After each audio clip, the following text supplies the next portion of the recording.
Good morning, good morning, good morning. Say it is yours. Listen, if you want it, you can have it. And I want you to know that it is yours. It is yours. Welcome, welcome, welcome, welcome Listen, I am just so excited. I want to welcome you to day two of the Roadmap to Federal Government Contracts Workshop. It's execution time. It is execution time. And I want you to know if you want it, you can have it. It's yours. We got some work to do. And that's what we showed up here for today, right? We showed up to get the work done. So I'm just excited to have you all here this morning. I want to welcome you to day two. You invested and you are showing up to get your business in order. I am Erin Porche, the founder and CEO of Global Works Consulting Group, where we have created a suite of products and services to help you navigate in the federal government contracting space. So I'm excited about today. I know it's Saturday morning and we are off to a early start, right?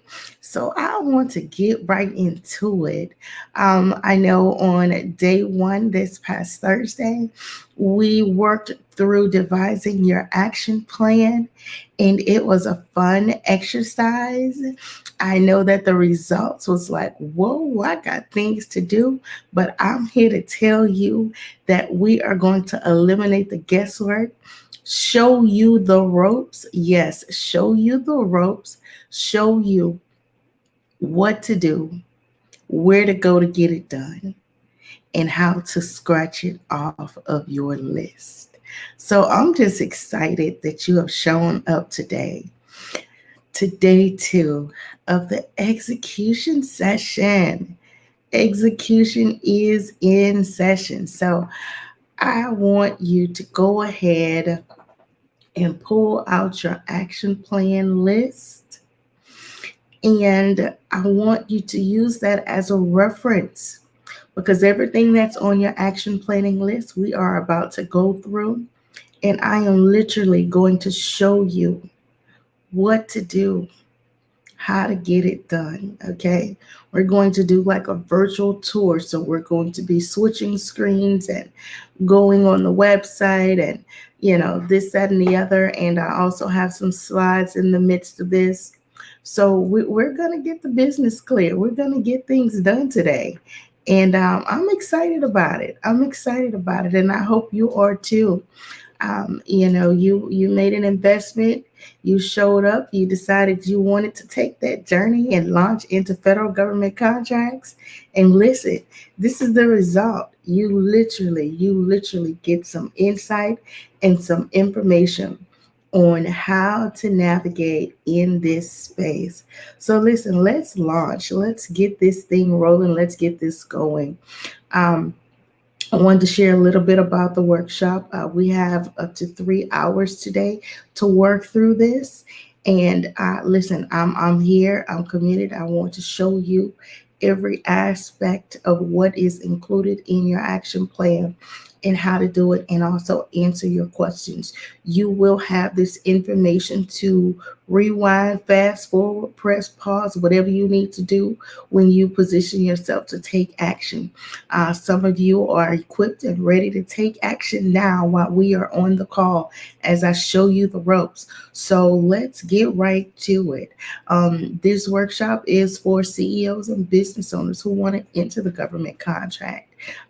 Experienced government contractors who want to grow and move from corporate, state, local contracting to subcontracting and primary contracting with the federal government. Those that are wanting to make sales in their business and looking for consistency and scalability, right? And those who want to build a legacy for themselves and their family and their clients. The federal government contracting is a sure way to go because the federal government is one of the largest buyers. So we want to make sure that you have the information and the tools and the resources so that you can launch and be successful and win. We want to get your back office in order, set up on a solid foundation. So, a couple things that you're going to need today is your Action Jackson hat.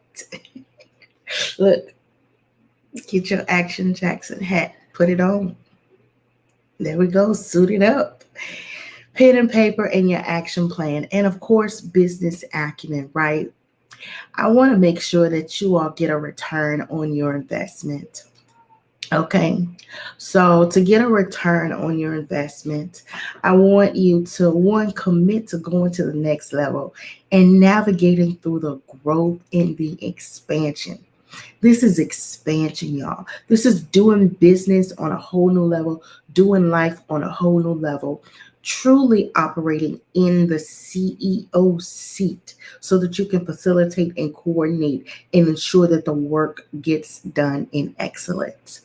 Another key component of getting a return on your investment is to get the intel that you need to make decisive decisions. Listen, we are in the space of contracts and business deals, and I want you to know that you can get a return on your investment. And here's our contract agreement, right? You're committing to doing these things.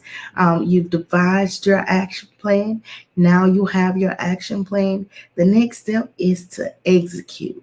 Execute, execute. Take immediate action. Get your momentum going and keep it going. Work on something that's on your action plan every single day. I promise you, you will get this done with the help of myself and the community that you have available to you. I'm here to give you advice and advise you and give you some consulting tips on unlocking and getting to that next step and getting to that next level as you take care of these action items that are on your list. So connect and engage in our community of other contractors, stakeholders, and some of those personas that will bring value to the goals in your business. Also, ask questions to get the support that you need to remove the blockers. I'm all about removing the blockers. I am a certified Scrum Master, and truly, I was a Scrum Master before I got a certification because it's just a way of life, finding solutions, navigating through those challenges, and getting to that next step, that next level. We also want you to launch forward with no limitations. And finally, prepare to invest, reinvest, and invest again. So you have an action plan, and today we are going to execute. And in this process of execution, I want y'all to know execution session is in. It is time. Let's go for it. Let's get it done. And we're going to start with setting up your business. We're going to start with setting up your business. So let's go. Let's go, let's go, let's go. Y'all ready? Good morning, good morning. If you are ready, let me know in the comments if you are ready. I want to make sure that you are tapped in and tuned in and ready to go. I'm going to log in on my phone to make sure that I can see your comments. Hello, Robert. Hello, Monica. Let's see.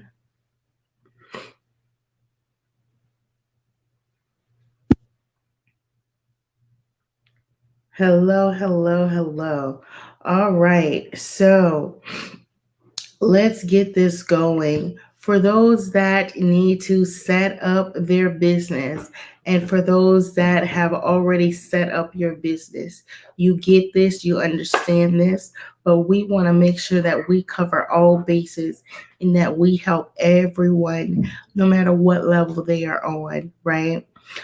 So we are going to do a virtual tour and go through how to set up your business, how to decide what business structure you choose, and also where to go to set up your EIN number. And also, we're going to share some information on business bank accounts. So, when you think about what is the right business structure for you, there are different types of business structures. And at the end of the day, all of the business structures have different levels of control, different levels of risk, and also different levels of managing capital, receiving capital, accounts receivables, taxes, tax implications, and things of that nature. So I am not a licensed attorney. I am providing information so that you can take it and make decisive decisions. So, with that being said, there's sole proprietorship as a business status. This is an individual who has full control of their company and is actually personally liable for all debts and obligations. Um, and next, there are partnerships.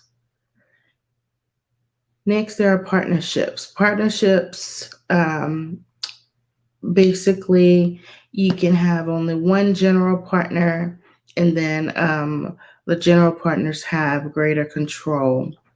Um, with that, they're separate and independent from its owners, so the liability falls on the company. The general partners have unlimited liability, and the limited partnerships liability is limited to what they agree to contribute to. And you all will set up your income and revenue and those profits based on those agreements, as well as the partners pay self-employment taxes. Then there is LLC, a limit liability company. Most business owners start with an LLC, and there you can have one member or multiple members. Members are not typically held liable for the debts or the obligations. That's the advantage of having an LLC, because basically your business is liable for any debts or obligations. And the income passes through the members, and members may sell interest, but subject to agreement with the security laws that may apply. In addition to that, there's corporations, and that's based off of percentage of shares. There are S corps and C corps as well, and when your company gets to a stage where you're making a certain level of revenue, you want to get with your tax advisor or accountant to talk about how you put yourself on salary, how you distribute those profits and dividends, and what would be the best structure for your company so that you can leverage the tax benefits that come with being a C corporation or an S corp. So those are the business structures. So let's go right into taking a look at how you set up your company. I want to make sure that my screen is following. Let's see. I'm going to reshare here. So in order to set up your company and file to get it registered legally in one of the structures that I just mentioned, you're going to go to your Secretary of State website. So, in order to go to your Secretary of State, you will type SOS in your state name. For example, I have Louisiana here. Secretary of State for Louisiana will show up. If you were in Virginia, Secretary of State for Virginia, it's going to pop up right here. Most cases, it's going to be the very first option.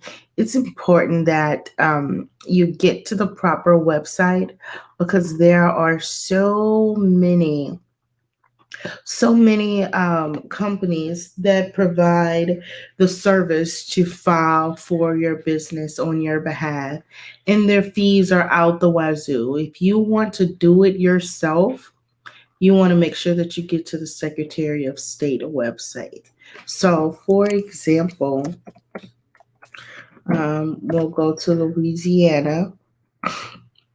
If you are in the room, please drop your state in the chat box so that I can use an example that is relevant to the state that you're located in. Again, my goal is to eliminate the guesswork. So that you can execute and get things done. So I'm going to click on the Louisiana Secretary of State. When you go to the Louisiana Secretary of State, there's a lot of information here. But some of the first things you want to do is one, to do a search and find out if the business name that you want is available. So you can do that by doing a name search.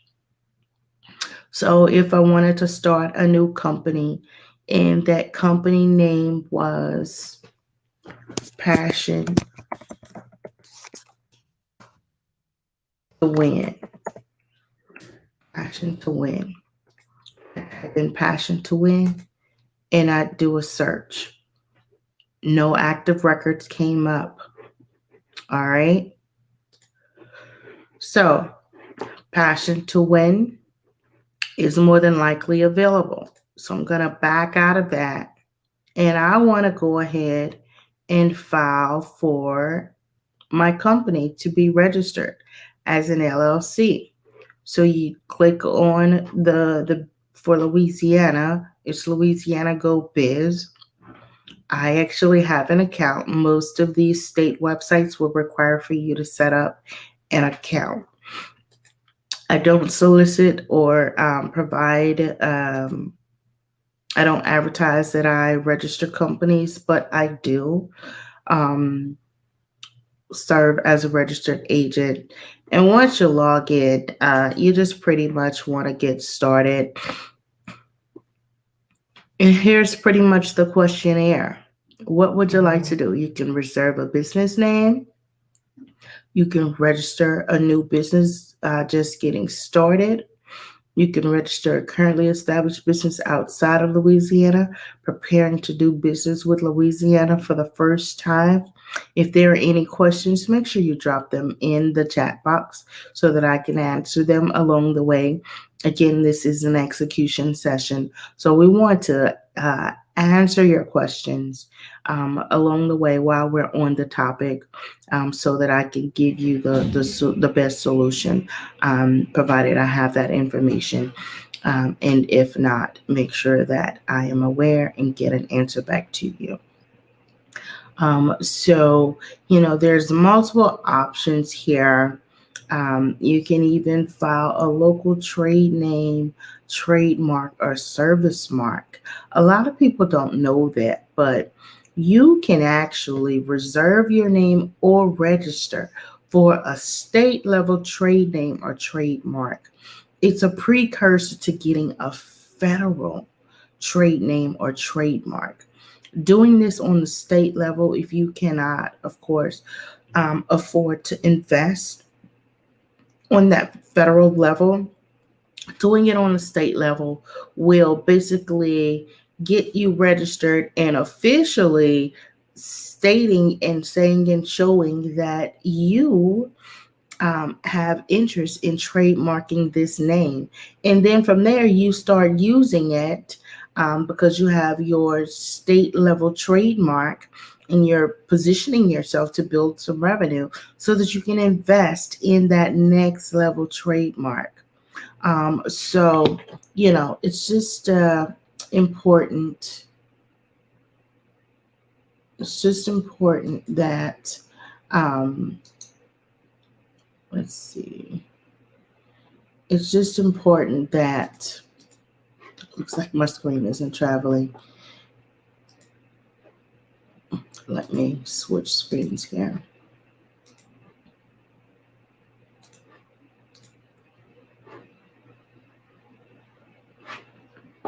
It's just important that you protect your interest, right? And ensure that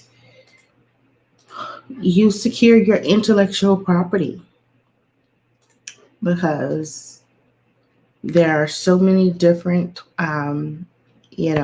people starting companies and things of that nature. And if you're talking about it and advertising it and advocating it and, offering your products and things of that nature, you want to protect your interest. So for the purpose of this exercise, we are going to register a business just starting up.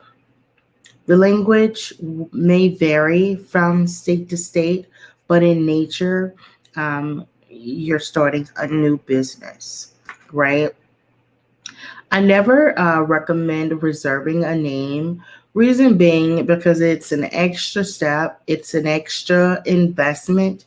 And if you know what you want your name to be, then why not just go ahead through the process and get it filed and start your new business? So we're going to click Start New Business Filing. And you will select the type of business that you want to start. For the purpose of this exercise, we're going to use LLC, and it will be domestic.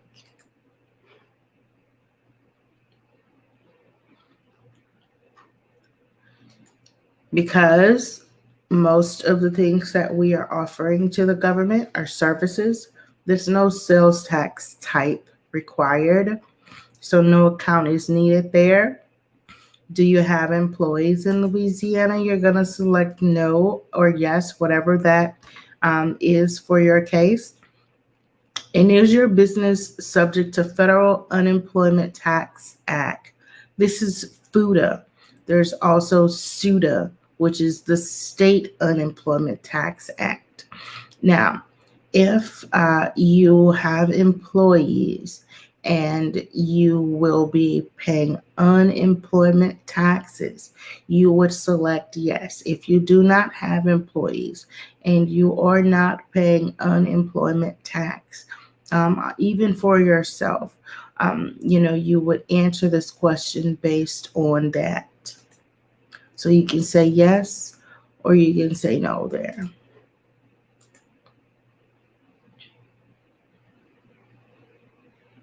And you go next. So the type of ownership, you can do corporation, partnership, or sole proprietor. Sole proprietor would typically be the route that you go.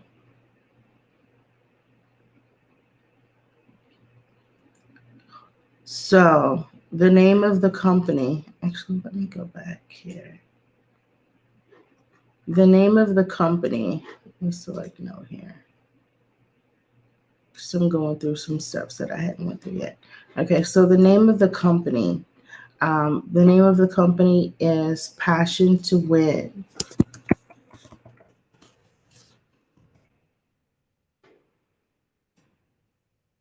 You'll put the name of your company there. And I forgot. Need to put LLC. I knew that was going to happen. I just hit next too quick. Passion to Win LLC. And then you're going to say that this company is formed and purposed for engaging in lawful activity which is limited liability company, is being formed. And typically you want to say that you're setting this up for perpetual. Some states don't even ask this question. I filed in the state of Texas and Florida and a couple other states, and some ask this question, some automatically assume that it's perpetual. But for the state of Louisiana, they actually want you to write it out. And if there are any other provisions, you want to indicate them here. Other provisions could be company is dissolved if you become deceased, or a company is transferred over to next of kin, things of that nature. You can actually put that in other provisions on the front end. And of course, if that's something that you think about after the fact, you can go in and make those changes to your business registration. So let's put an address here.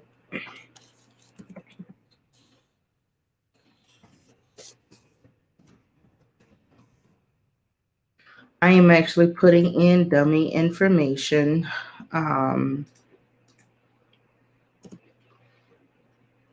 Just to get through the application so that you all see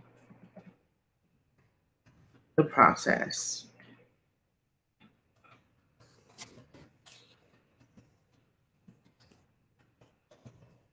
As you can see, I used a professional email address because we want everybody to get that professional email address, and we're going to show you how.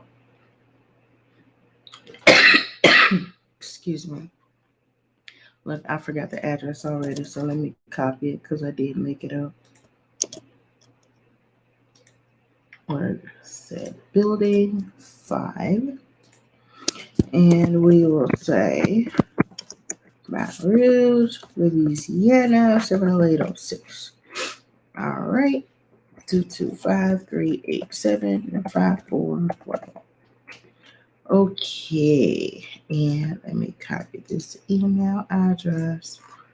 Do a lot of copy and pasting.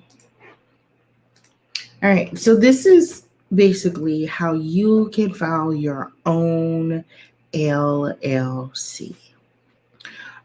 So the full name of the person filling this out, you would be filling it out for yourself. So you would put your name here.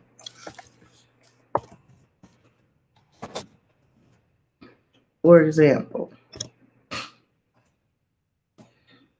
All right.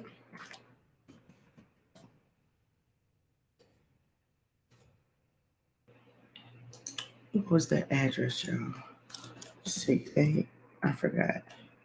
678. I don't know.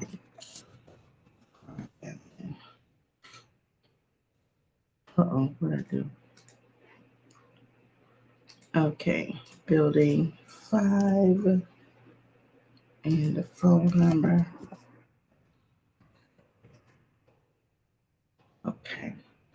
So you will consider yourself the member managed or member manager managed or member managed. Basically, there's no real difference between the two. You will be the manager that managed the company, or you'll be a member of your company that managed the company.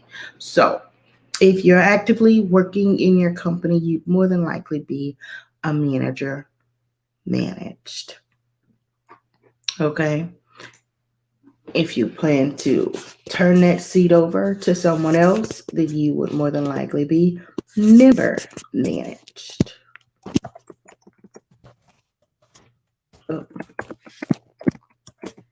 Okay. So you could actually select both roles.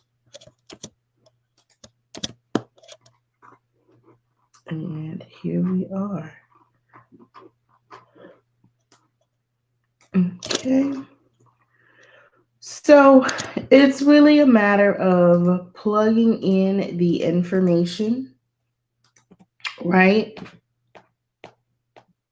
Plugging in the information to get through the application process. Let's see.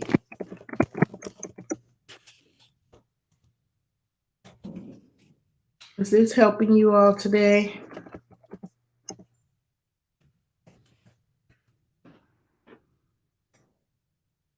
Filing your own LLC is a process that anyone can do for themselves.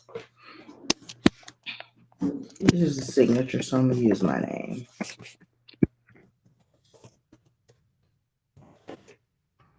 Entitled.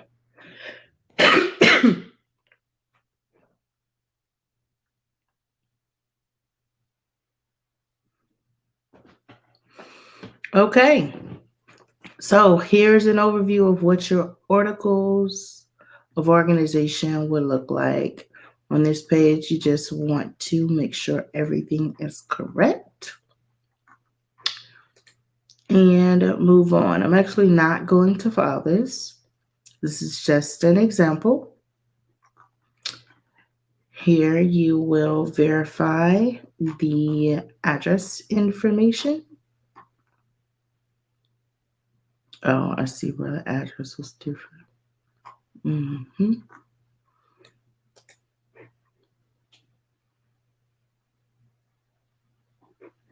And oh, yeah. So if you are doing this yourself, you will not see this pop up because the signature name would have been the same as the name of the person who was filing the business. As you can see, I put Robert Pace as the business owner, and I put my name as the signature because I don't want to forge Robert's name, for example. So that's why you're seeing this. So I would get an email as a signature person, and I would need to approve it, and then from there they would process it. So some of the business, some of the different states actually take you through that process of plugging in NAICS codes. This is good on the front end because guess what? As a federal government contractor, a person selling to the federal government, you want to know what your NAICS codes are because it is going to be the codes, the services and or products that you sell to the federal government. So we're going to go through this exercise, and you can do your NAICS code search by keywords or by sector and industry. I'm going to choose sector. Here you can see all of the different sectors, which is very similar to that graphic that I showed during our boot camp, right? These are all of the sectors. The 2 digits that you see here, the 2 digits are the first 2 digits that you will see for every NAICS code in this particular industry. You might want to do a snapshot of this because when you are looking at bid announcements and things of that nature, you will see this again.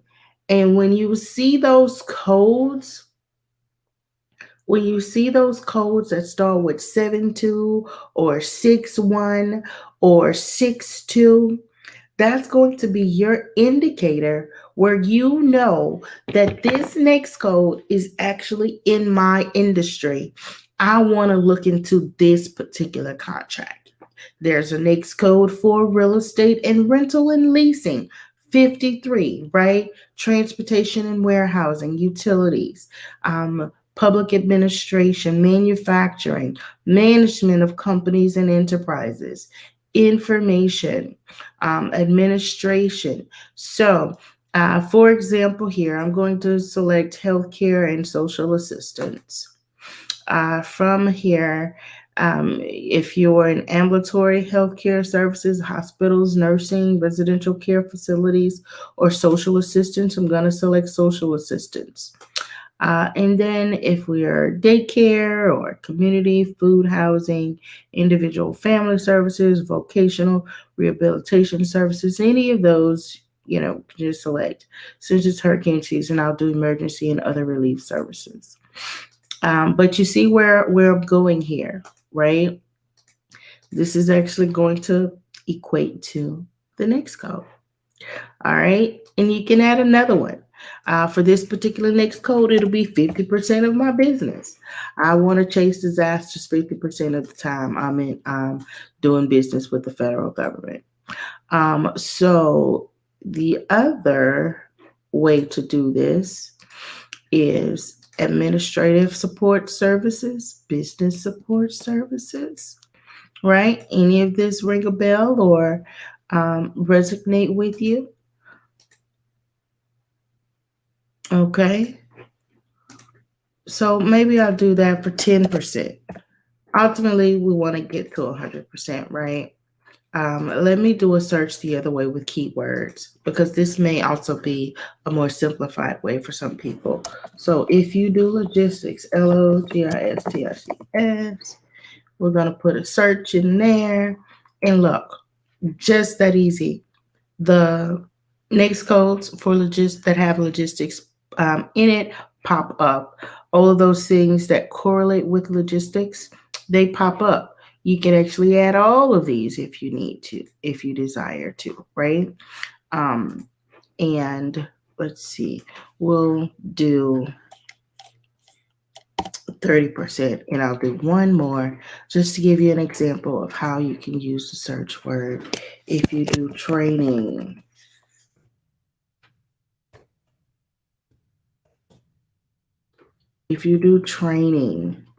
here is another way, right, to do that search. All different types of trainings. This is also another good way to see what does the federal government buy. Now, again, not all states require NAICS codes, but the example that we're using with the state of Louisiana, they actually do get you to put the NAICS codes on your filing. So professional management and development, business secretarial school, computer training, you name it. If you are even a school, schools get federal government contracts, if you all didn't know.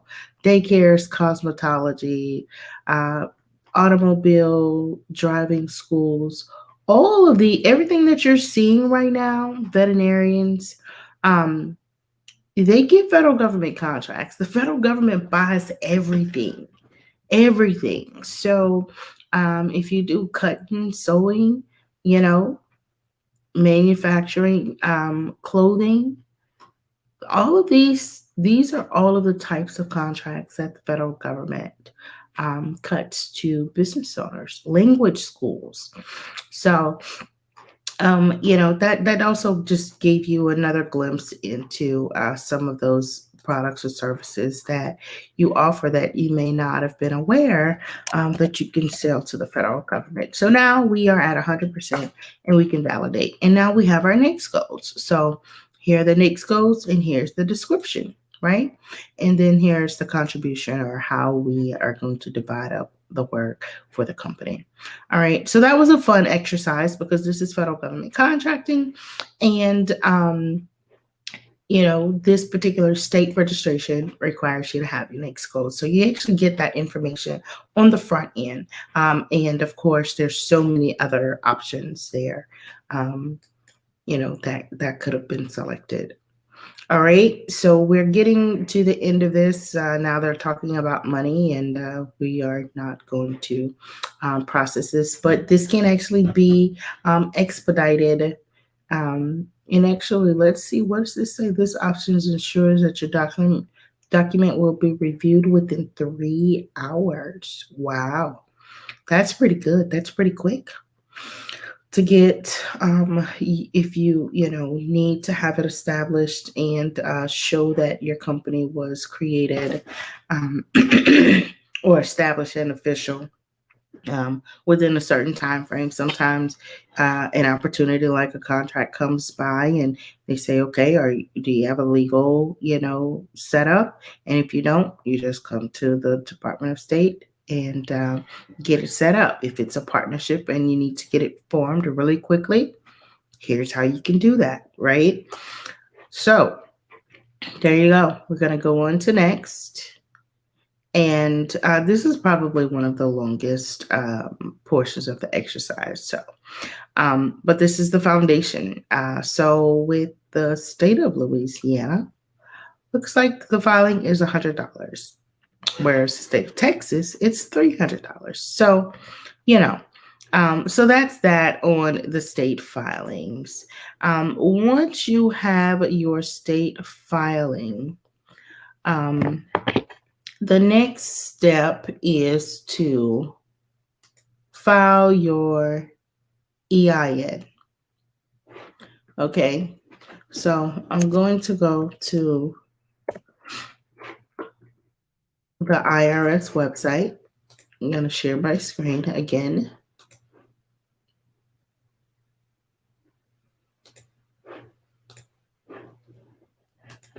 All right, so I'm going to put in IRS EIN. All right. I go to the site pretty often, so that's why you see it easily pop up in my search string. But your visual may be different when you Google search it. But I like to do the Google search because I want you all to know that this information is literally available to you at your fingertips. And you can start by Googling to get to where you need to go. All right, so here to file your EIN, once you've filed your LLC and you've gotten the approval and everything and you've received your certificate, you then want to go and file your EIN application. And it is a simple process. You would go to this website, IRS, and you will apply now. This site is down because they have specified business office hours, but the process is very similar to what we just walked through, and you're basically just putting in your business information and your address and your social security number, as well as the service that you offer. And you can elect to receive your EIN number right there on the spot.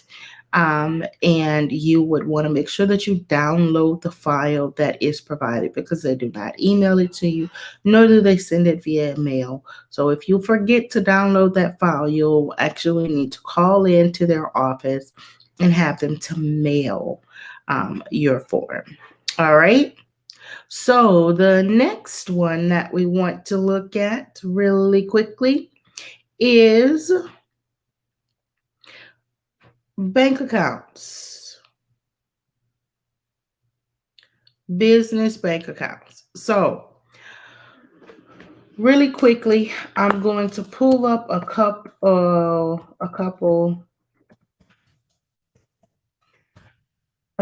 of FDIC insured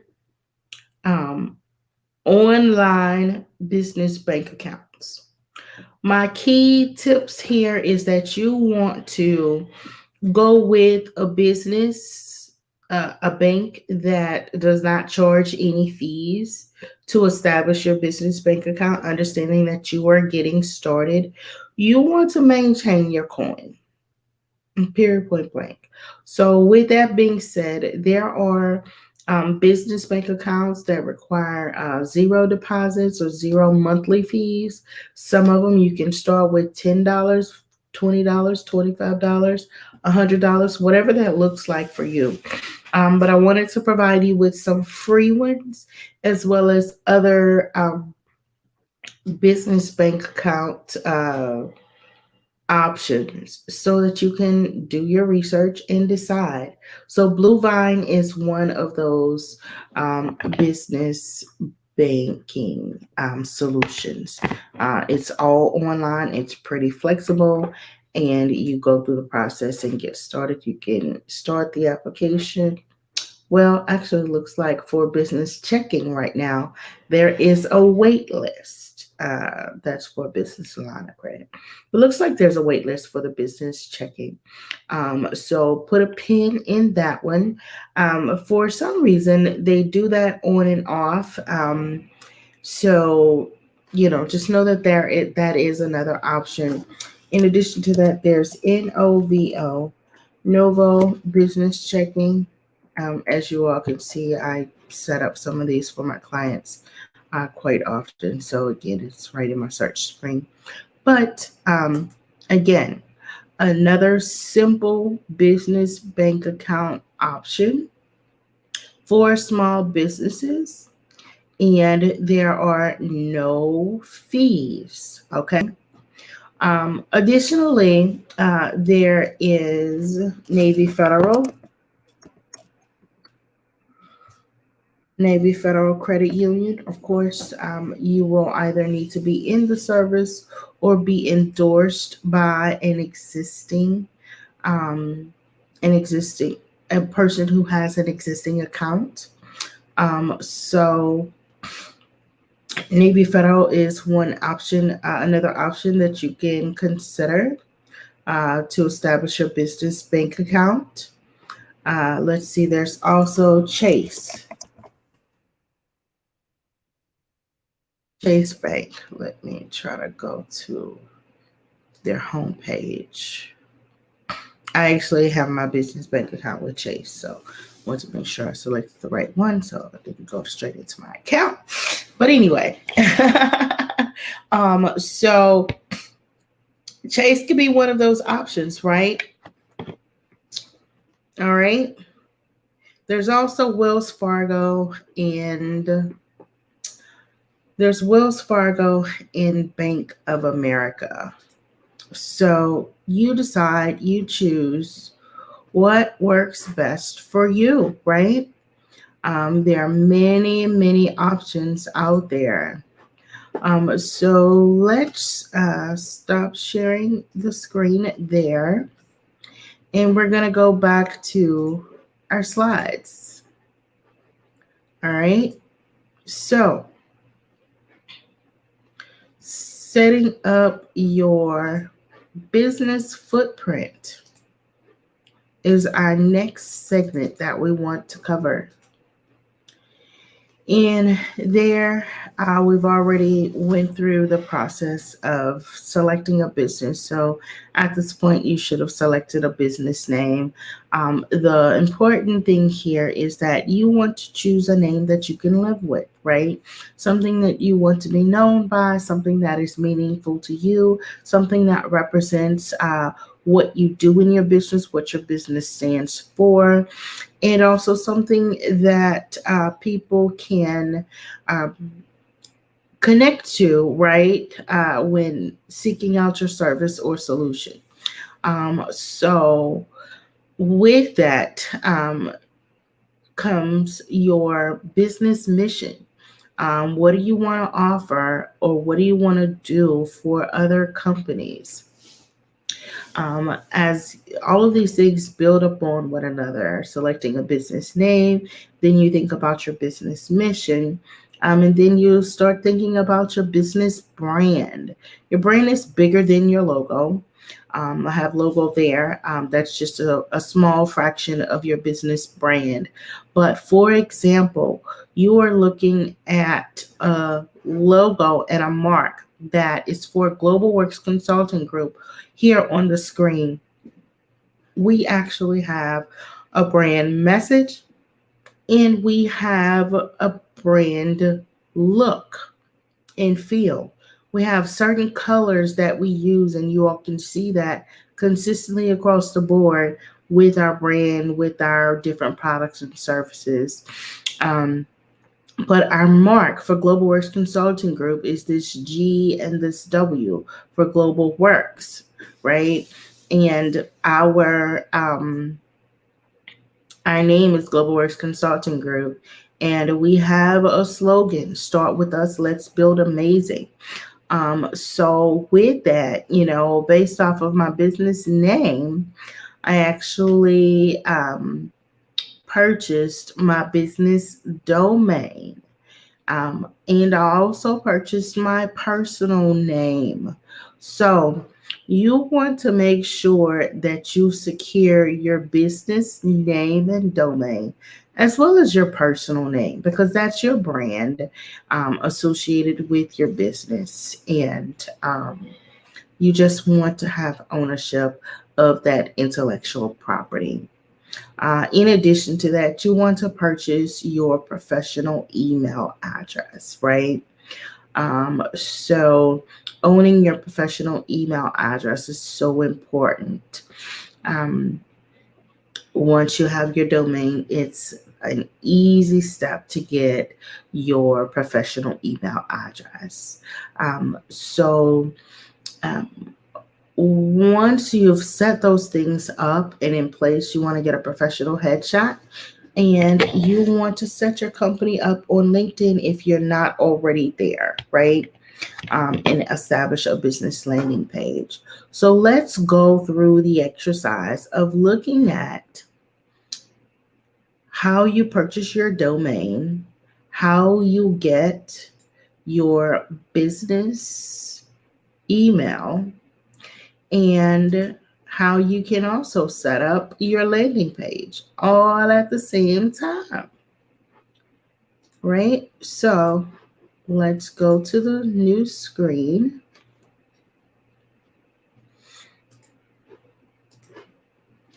And we are going to go to GoDaddy.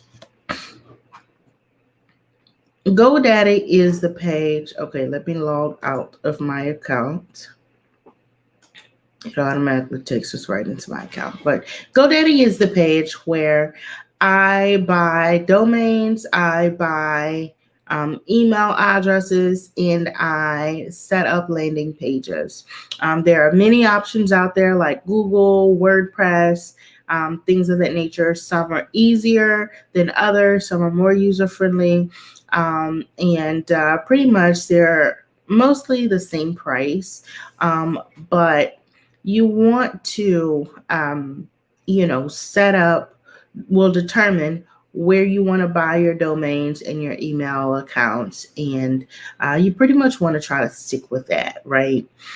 So that everything lives in one place. That's so important when establishing your company, that everything lives in one place. So with that being said, let's do an example. So I'm going to pick on Mr. Robert again.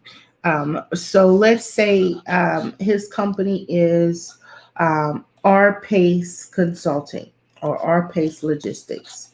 Let's see if that is available as a domain.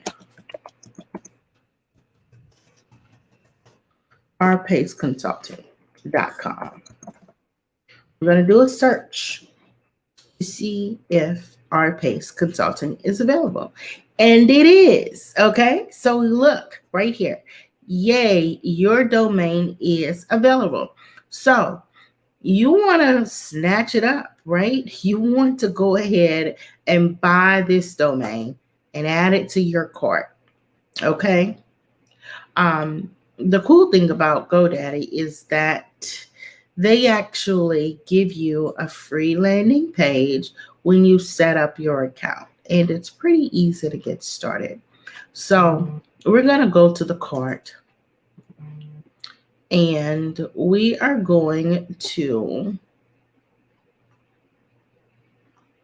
prepare to make the purchase. So now we are in the cart. You can purchase your domain for 1 year. The price should change. Okay, yeah, 1 year at $11.99, 2 year, 3 year, 5 year, 10 year, whatever your desire is. If you know that this is the name that you know you want to stick to, I can tell you that I had multiple business names before I arrived at GlobalWorks Consulting Group. I won't go into how many, but I had multiple business names before we arrived at GlobalWorks Consulting Group. We've rebranded, renamed the company, And as things grew, as we better defined our company mission and the work that we wanted to do, our company name changed. So, it's pretty normal, where your name may change, and also your brand and your look may change. Your mission may change. We grow and change every day, right? Um, so that's perfectly fine. So you could start with 1 year with your domain, and it's going to renew every single year. Um, so, for example, for this, we'll go with 1 year, and we're going to go to the checkout. At the checkout, they're making you log in now. Now, isn't that something? All right. Well, I have this account where I have set up for other business. So let's use this. We didn't have this last time, right, guys? So it looks like they're making you log in. So let's log in with an email. I might need to select the Google option. Look at GoDaddy. They want to collect information and build their email list. That's so funny. All right, guys, I have a lot of emails, a lot of clients that allow me access to their account as well. So let's see. I want to kind of create an account. All right. So I just need to get past that screen. Interesting. GoDaddy is doing something a little different here. So typically, when you put a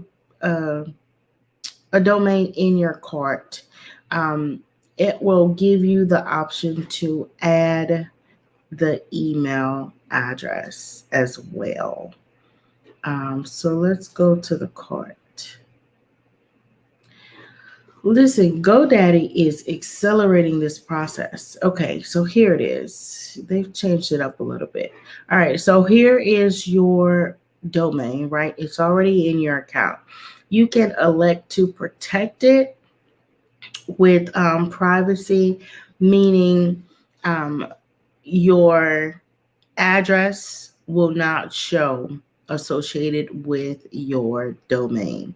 This information, once you purchase the domain, it becomes public. So your name and your address could be found for anybody that is looking at who owns rpaceconsulting.com. So you can elect to, do the privacy protection, or you can keep it public. If you want to give GoDaddy $9.99 per domain per year, that's up to you. But you're using the same address that you've used in your SAM account, or preparing to use for your SAM account, the same address that you use when you set up your LLC. And all of this information is public anyway. So totally up to you. And also this protection keeps it protected from being hijacked and, spam and things of that nature. So, that's totally up to you, as far as the privacy protection. So that's an option. More importantly, you want to buy your professional email address. It is a small investment, right? So here, create an email address that matches your domain.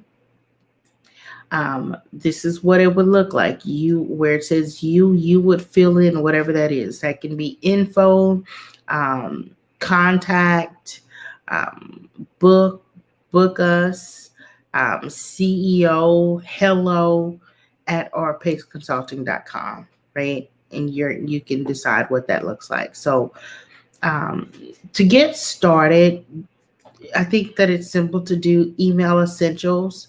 If you already have, the full suite of Microsoft tools such as Word, Excel, PowerPoint, SharePoint, etc., and so on.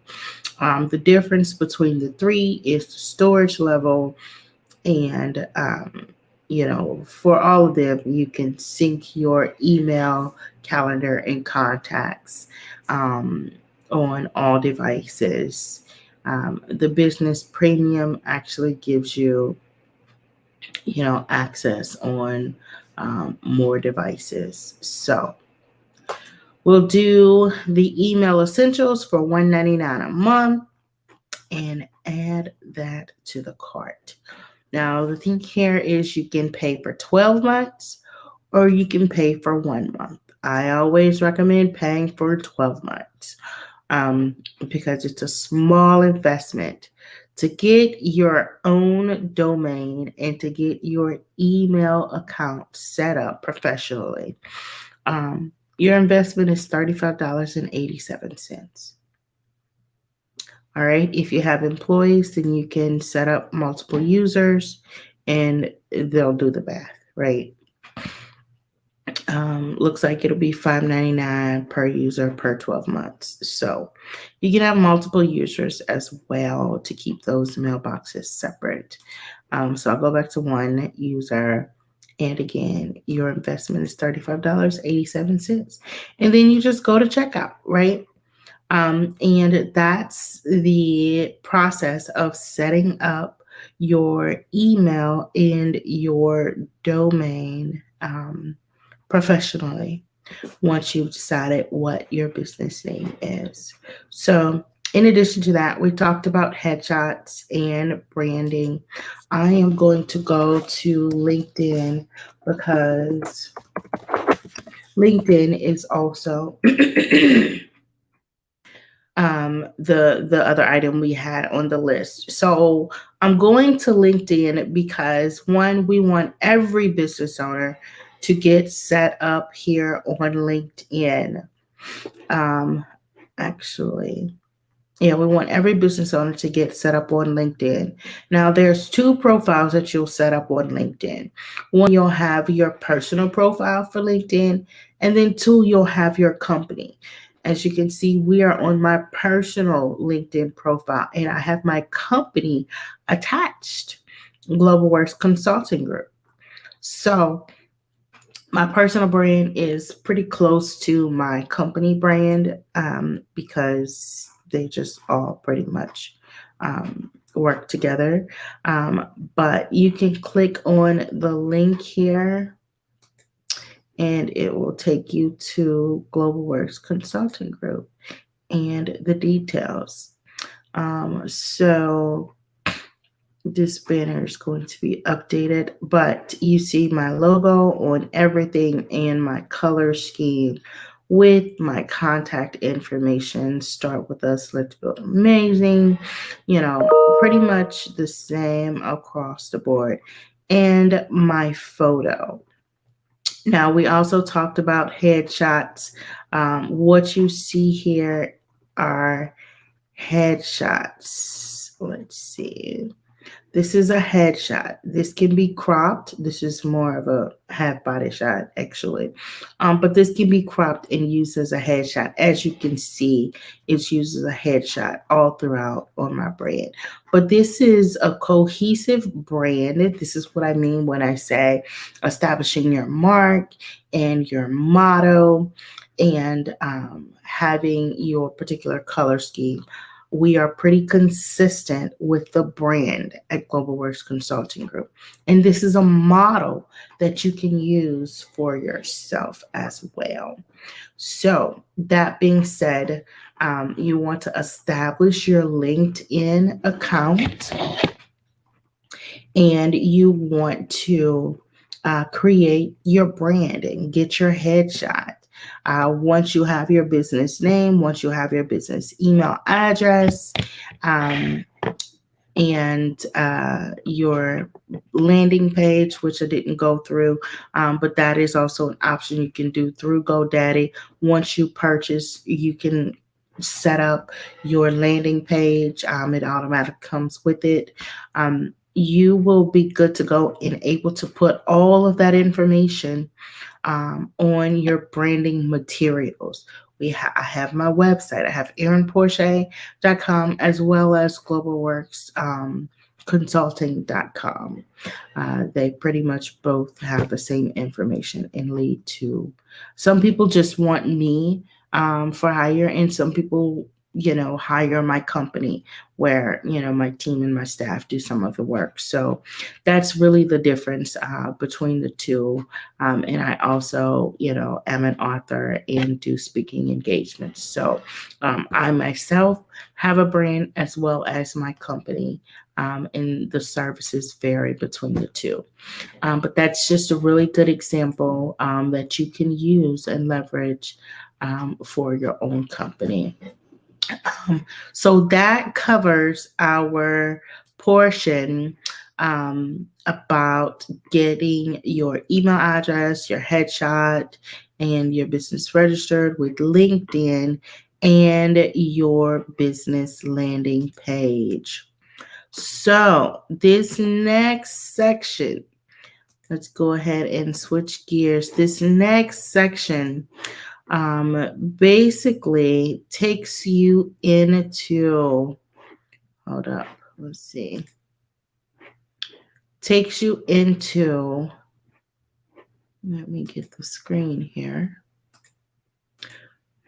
establishing strategic alliances.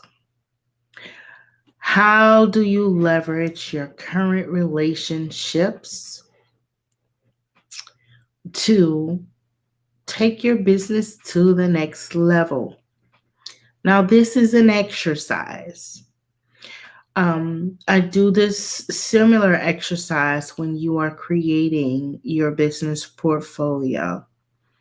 But we want to start with looking at what relationships you have and how you can leverage those relationships for partnerships in your business. Getting into the federal government contracting space, you can start as an individual, as a subcontractor, and you can work your way up to becoming a primary contractor. So, in this exercise, I want you to write a list of the 5 most successful people closest to you. On your piece of paper, write that list of the 5 most successful people closest to you. This could be a mentor, this could be a supervisor, this could be a spiritual leader, this could be a family member, this could be a friend, this could be someone that you met on the job that is a CEO, and they are running their own company. And you have a relationship with them, you have access to them. Write the list of the 5 most successful people closest to you. 1, 2, 3, 4, 5. You want to capture.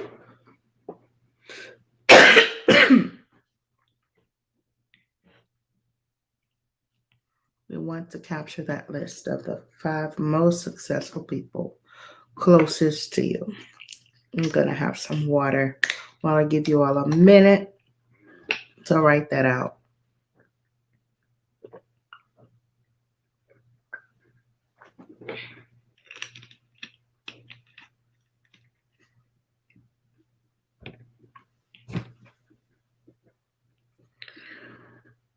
All right. So you should have your list of those 5 most successful people. The next thing you want to write is, what do they do? Are they a leader? Are they a CEO? Are they an influencer? Are they a coach? Do they mentor? Do they speak? Do they operate in the petroleum industry? Do they operate in the tech industry? What do they do, and in what capacity or space do they do it? This is going to ultimately equate to your network being your net worth. Now, these relationships can be on the job or in business, okay? Or even in your faith-based environment. These are people that you have access to. All right, so that was some time to write down what do they do next to their name. These people are going to be important, okay? We'll want to think about, how does this connect to your business? How does this connect to where you are going with your company in procuring federal government contracts? Are they in the government? Do they have relationships with people in the government? Are they in the same industry that you're in?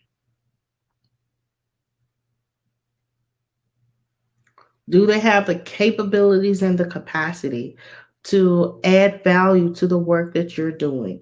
Would they be able to support you?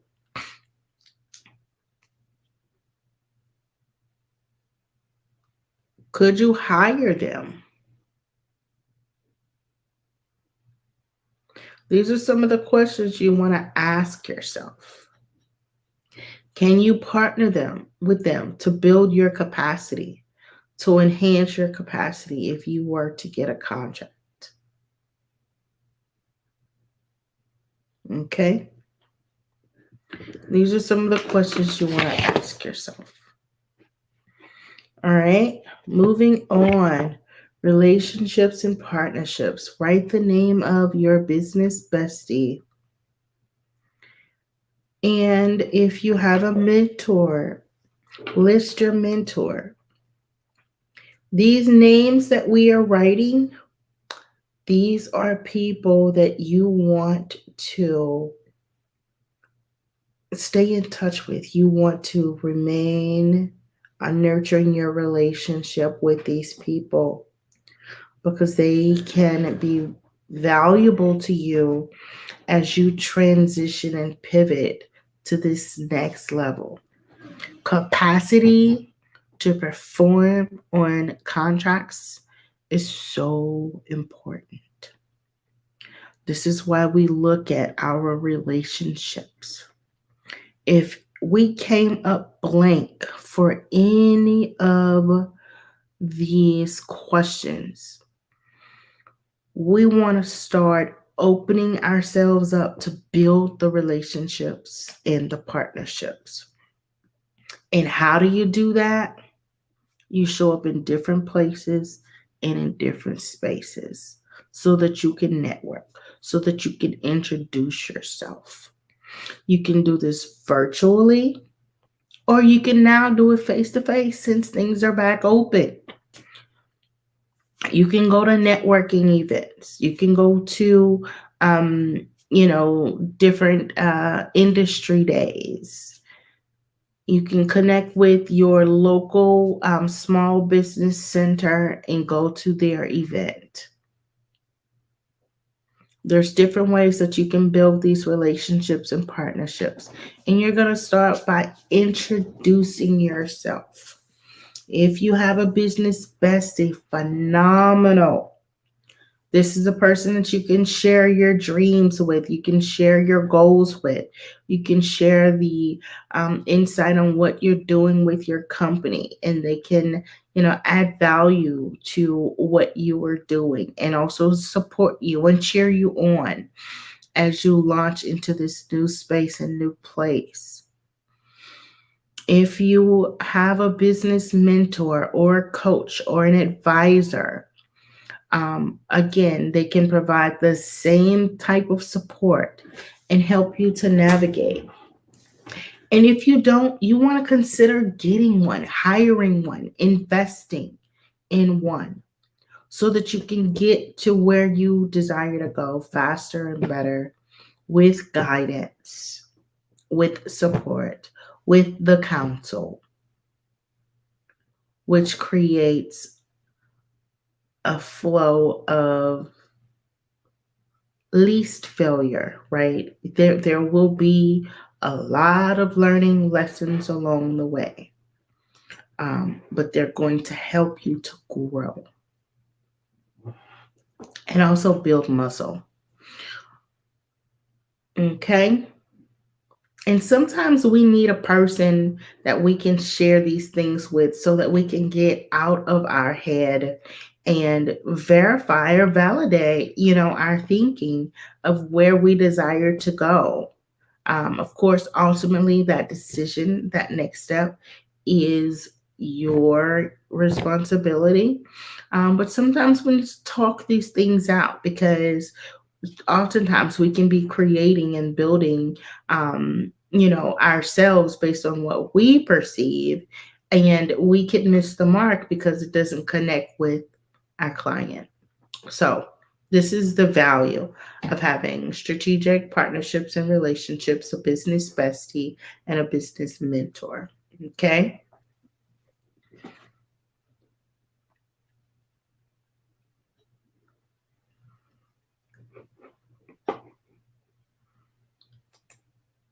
All right.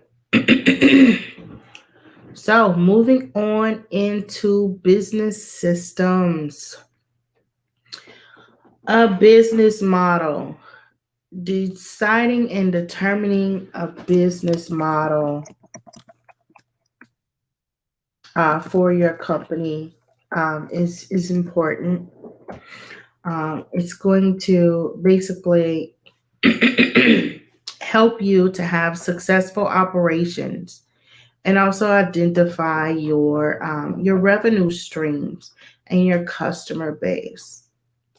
Um, so there are different types of business models that include direct sales and franchising, advertising base. You could have a brick and mortar, or you could have a hybrid of any of the models that I just mentioned. Okay. Some people have a subscription model. Some people have even a product to service model. All right. So you want to determine, what is the business model for your services and or for your product. For the most part, the goal is positioning yourself to do business with the federal government. So it'll be certainly a service-based model. And again, you want to define your customer, your value proposition, and you want to establish those relationships. And also, what does that customer journey look like for when you acquire a client? How do you acquire a client? And when you acquire that client, what does that look like? What is that journey? How do you onboard them? Okay. What are those key activities? And your pricing structure. All of these things are key factors into your business model. And there are some examples that you can go out there and look at. Okay. You can look at the Tesla setup. You can look at local motors. You can look at IKEA. You can look at those different business models. You can also look at federal government agencies, right, who are in this space. And you can look at their key partnerships, their key activities, their value proposition, those key customer relationships, and those customer segments. Okay. It's important that we establish what our business model is. Okay. Any questions on that about the business model?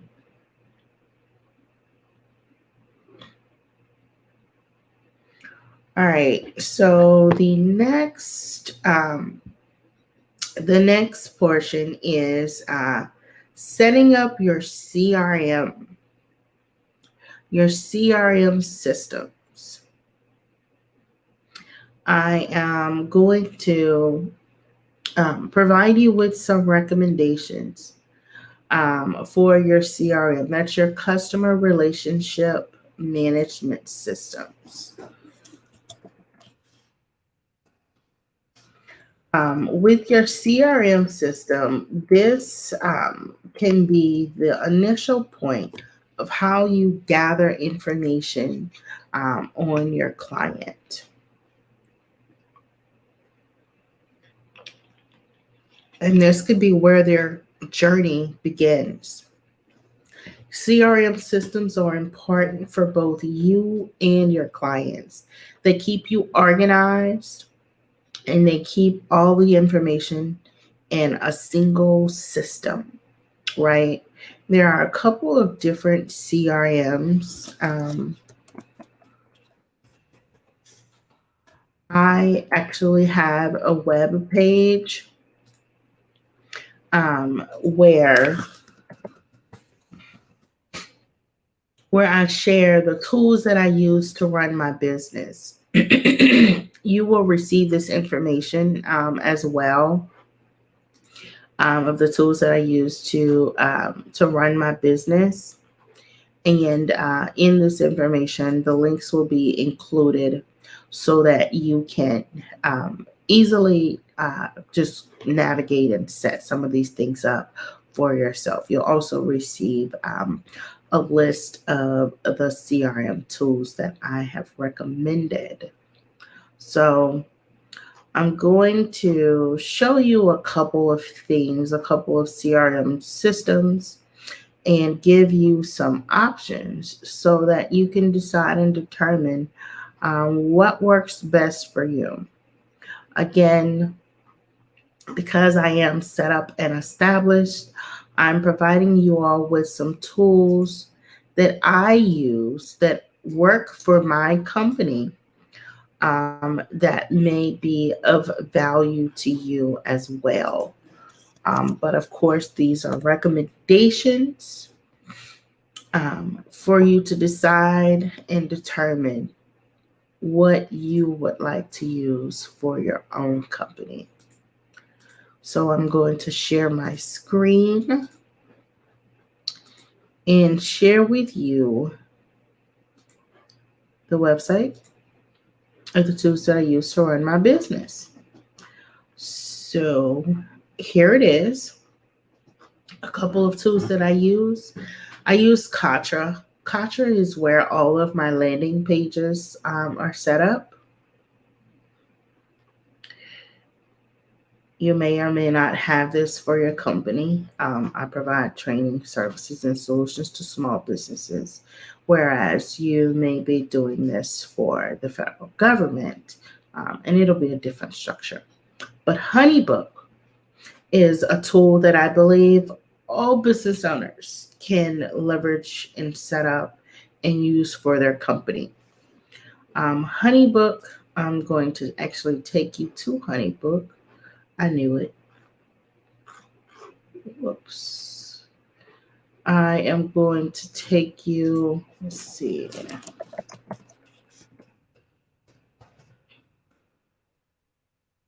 Let me try that again. Let's go to HoneyBook's homepage. All right, let me reshare my screen.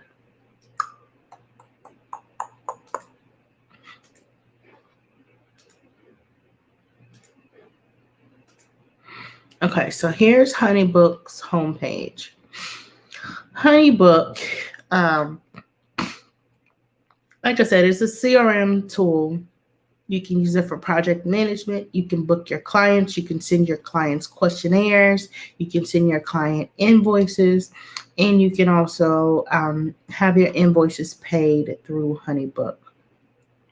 HoneyBook basically can be the initial point of where you gather information for your client. Many of you completed my project request form. It's in Honeybook. That's how you got into my system. And for those that onboard as a VIP client, um, everything pretty much goes through Honeybook, where we communicate, and you actually have a portal. For those that go through my training, the process is a little different, and we use Katra for that, where you register for the training, and we use spaces like Facebook for you to get the recordings and your materials and things of that nature. So that's pretty much the difference. But as you are preparing to set yourself up for federal government contracting, Honeybook can be one of those tools where you can, set up your subcontract arrangements and agreements, and also receive payments and things of that nature.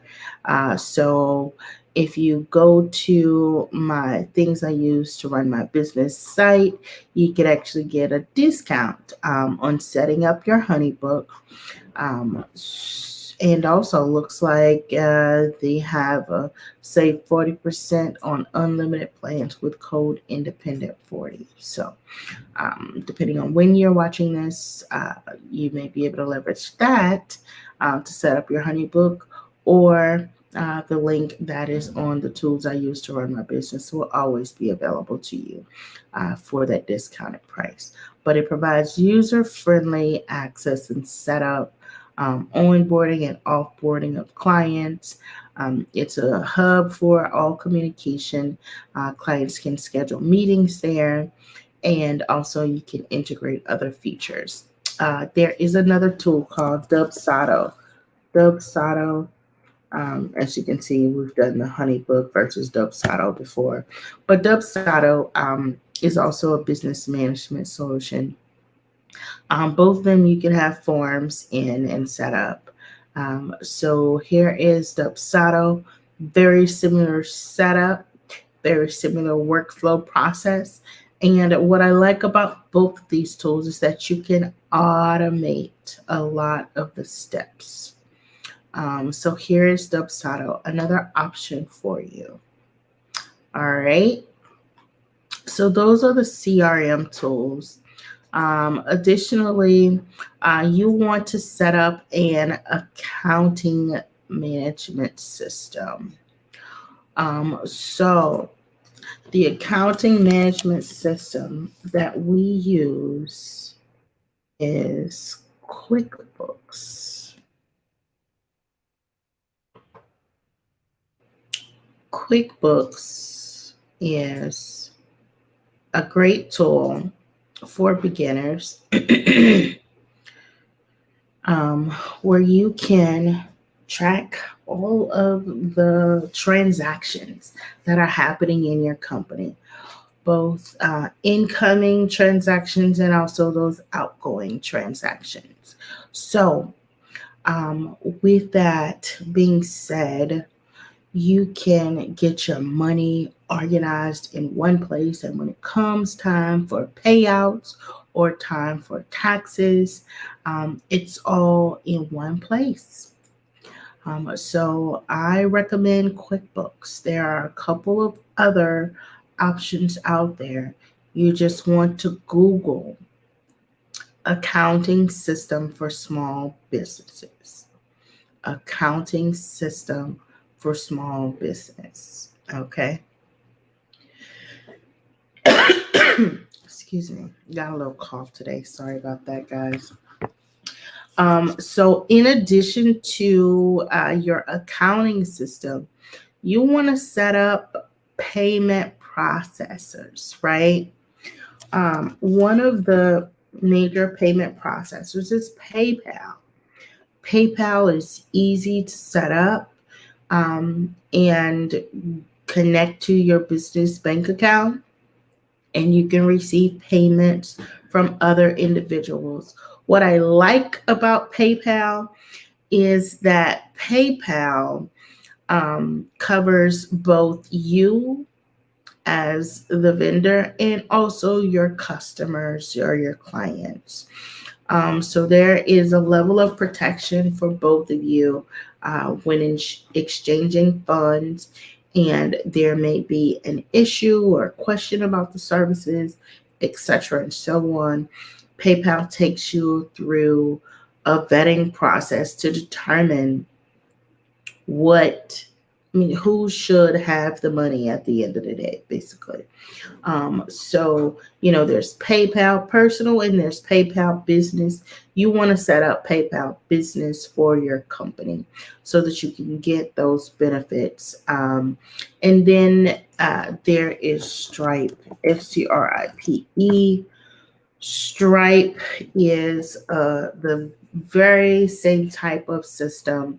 PayPal and Stripe are both integrated with other tools like Honeybook, like Quickbooks, like Dubsado, and Katra, and some of those other systems that we use to receive payments.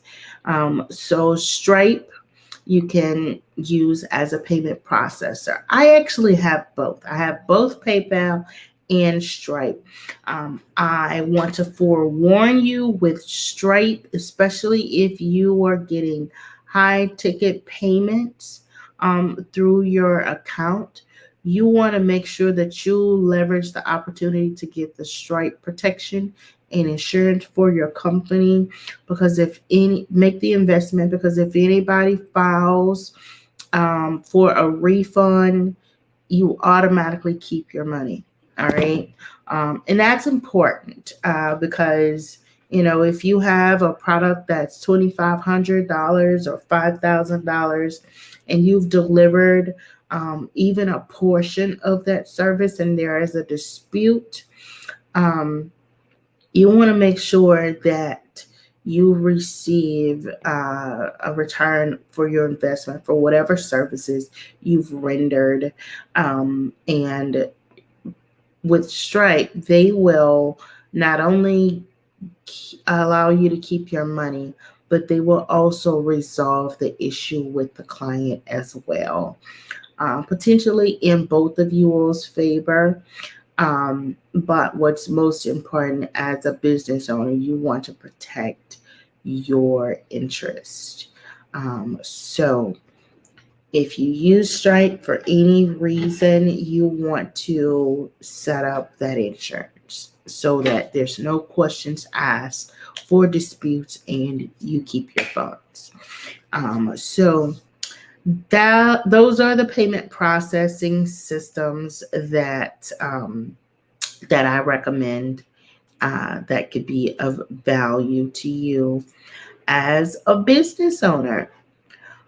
So that covers business systems. Any questions for me about business systems, business model, the CRM, accounting, or payment processors? These are all important factors that you want to have set up for your company, right?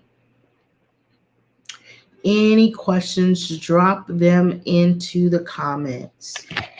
We have been on, let's see. We have been on since 8 and it is 9:30. So if you all want to take a 5-minute break, we can pause here before we go into defining your business core services. We do have another half an hour to go, and want to make sure that we get through this. So let's go ahead and take 5.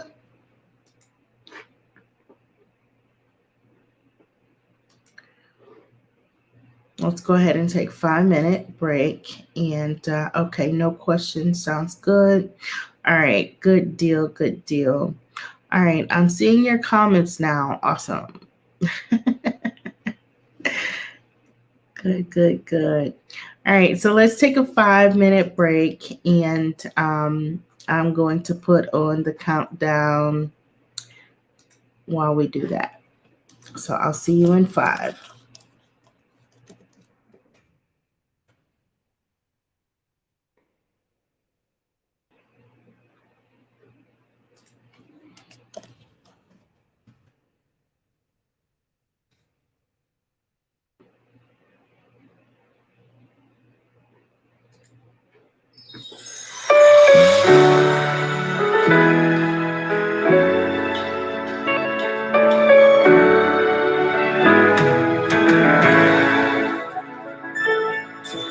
Enemy came up against your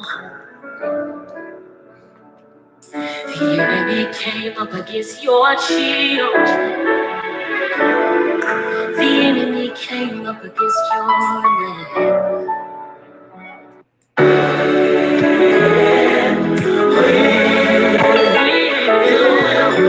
Yes, you will. Oh, you will. I wanna look it over today and you will.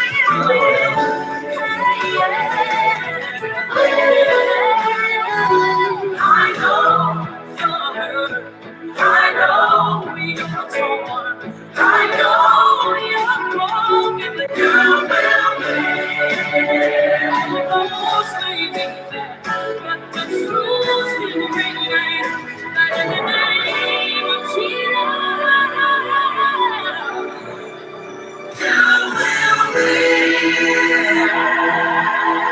So lay your hands on yourself and say this. It's my way to see. It's my way to see. It's my way to see. It's my way to see. It's my way to see. It's my way to see. Let the demon declare it tonight. It's my way to see.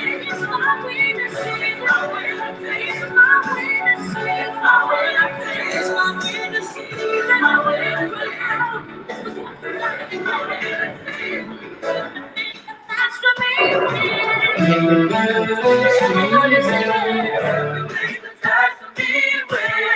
Everything attached to me, everything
attached to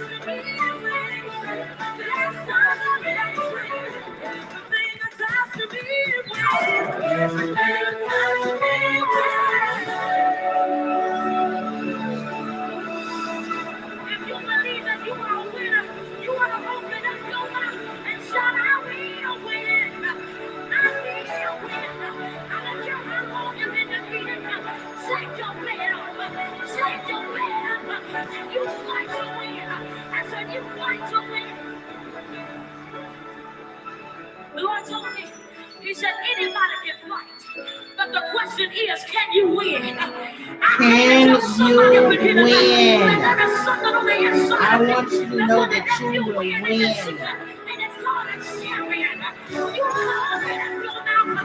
will win, you will win, you will win.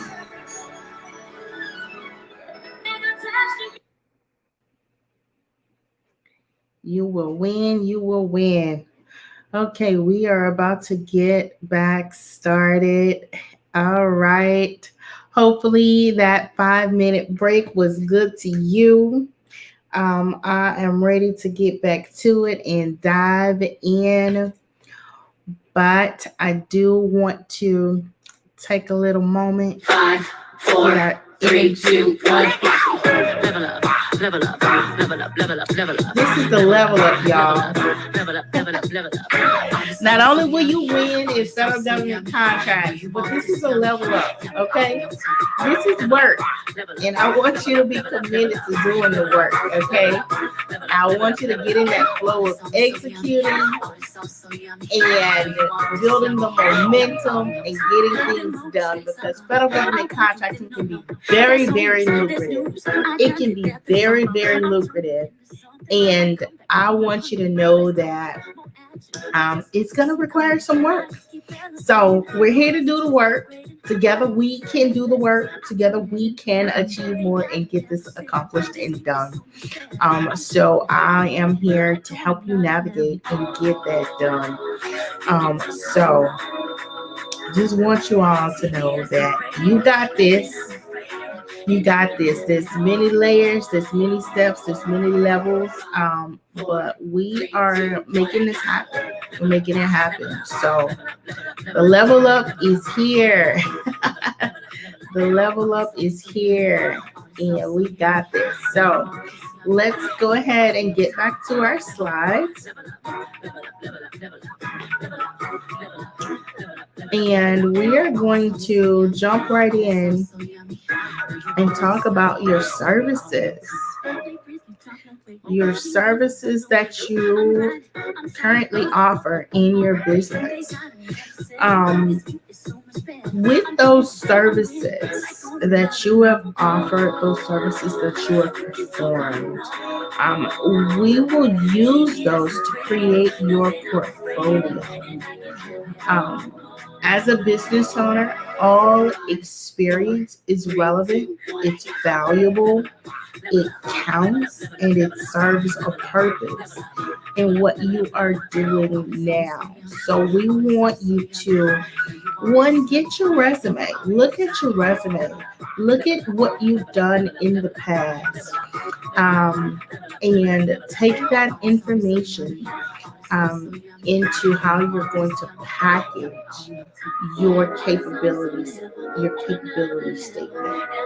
You want to list out the companies that you have served and supported. And once you have that information, you want to identify your top 2 service offerings and the benefits that it can and will provide to the federal government. Still on the level up, y'all. But when it comes to doing business with the federal government, they want to know that you have the capability and the capacity to perform the services. And you're going to leverage your past experience, your past performance, both on the job and in your business. This is what is going to make up your portfolio, right? So you can start that by listing out those companies that you've served, and based on those services, as they align with what it is that you want to offer the federal government, identify those 2 top services and list those benefits. And then from there, the NAICS codes that we went through the exercise, there is a very similar website that we are going to look at, where you can determine what are your top NAICS codes, right? So let's do that now. Let's go into talking about how you list your experiences and your time in the industry, and how you will package that information. I want to give you an example An example of how this can look. Let's see. As I switch screens. All right, so I am giving you an example of one of my clients. Her name is Kim, and she's with Your Ein Solutions. When Kim came to me, she was working on a state level contract, and her company did not have much of an online presence. But since, us working together and me providing her with our VIP service, to create her capability statement, to identify um, the clients or the agencies that buy the service that she offer, um, she's been able to create a total um, online brand and persona for herself. So this is her landing page where she talks about the services and the solutions. She talk about her expertise and her experience, and the problems that she solved. And on this same tab, she has her capability statement. So you could actually pull up her capability statement on her website. And this is actually the capability statement that we created for her. Looks like she made a few little tweaks as far as, adding design and things of that nature. But this is her capability statement. And in her capability statement, this is public information. So she has her company email address, and she has her DUNS number, cage code, and her NAICS codes, those NAICS codes. She also has listed her certifications, right? Then her portfolio, those things that she offers, and those accomplishments that she's been able to make. Excuse me, those accomplishments that she's been able to make over the course of her career in doing business. So, in addition to that, she has her core competencies, right? And differentiators, those things that differentiate her. So, this is what makes up her capability statement. Um, and secondly, she has a list of past performance. So, this type of past performance basically provides a summary of accomplishments. It's pretty action oriented. As you can see, she is in the tech field, cloud technology particularly. But this is an example that you all can use. You can even set up, we talked about the landing page. You can set up a landing page very similar to this that breaks down all of your service offerings, right? And again, she takes it back to take a look at my capability statement and my past performance. These are the things that we are talking about. These are the things that she offers. What does your business need? Let's start a conversation. So this is how she has set things up. And she also has her mission and her bio, and some testimonials as well, right? So this is a prime example of how you can set your company up, set up your company online presence. And at GlobalWorks, we provided this service, and we continue to provide this service. So, let us know if we can support you. Let's see, solid is.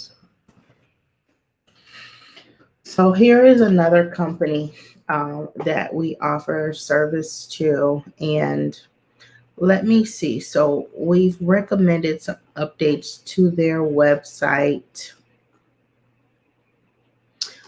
I recommended some updates to their website. I did look at, okay, so we recommended them add the doing business with us tab to their website, and they did. Um, and it provides their DUNS number and cage code and their NAICS codes. And also it provides, yay, they did it, the capability statement, right? We created the capability statement as well. And look, they have the testimonies. Look, I'm just smiling because I reviewed this maybe a week or two ago. I didn't realize that they had published it on their website, but this looks great, right? And look, the companies that they work with. It's just always nice to see, our work just implemented and applied. So Solid Rock is one of our current clients. We're actually doing implementation work for them. And here is the capability statement that we created for them. Um, as you can see, two different layouts of capability statement. But this is Solid Rock's capability statement. Nice, clean, provides the mission, about us, the differentiators, core capabilities. The information sections remains the same. It's just that the layout that you see is a little different, right? And here are their clients. Solid Rock acquired Google. Um, as a result, after us providing our services to them. And they're working with Accenture as well. And we are pursuing other federal government contracts for them. So this is just another example of a capability statement and how we can provide the service and the support. So let me switch screens so that you can see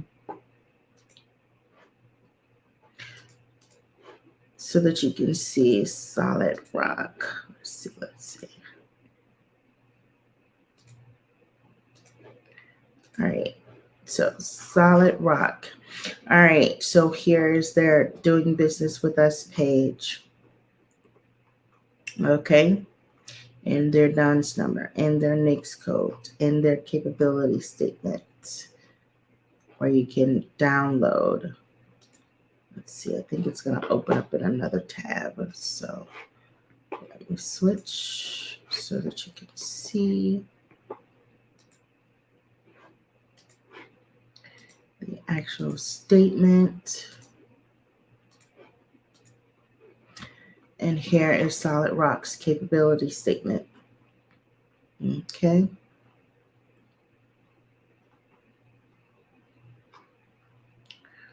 All right. So different look and feel, different flow, but it's all the same information. DUNS number, NAICS codes, contact information. There it is again, that business email address and their landing page. Okay. Okay, so that is our spiel on capability statements. So now let's go to NAICS codes.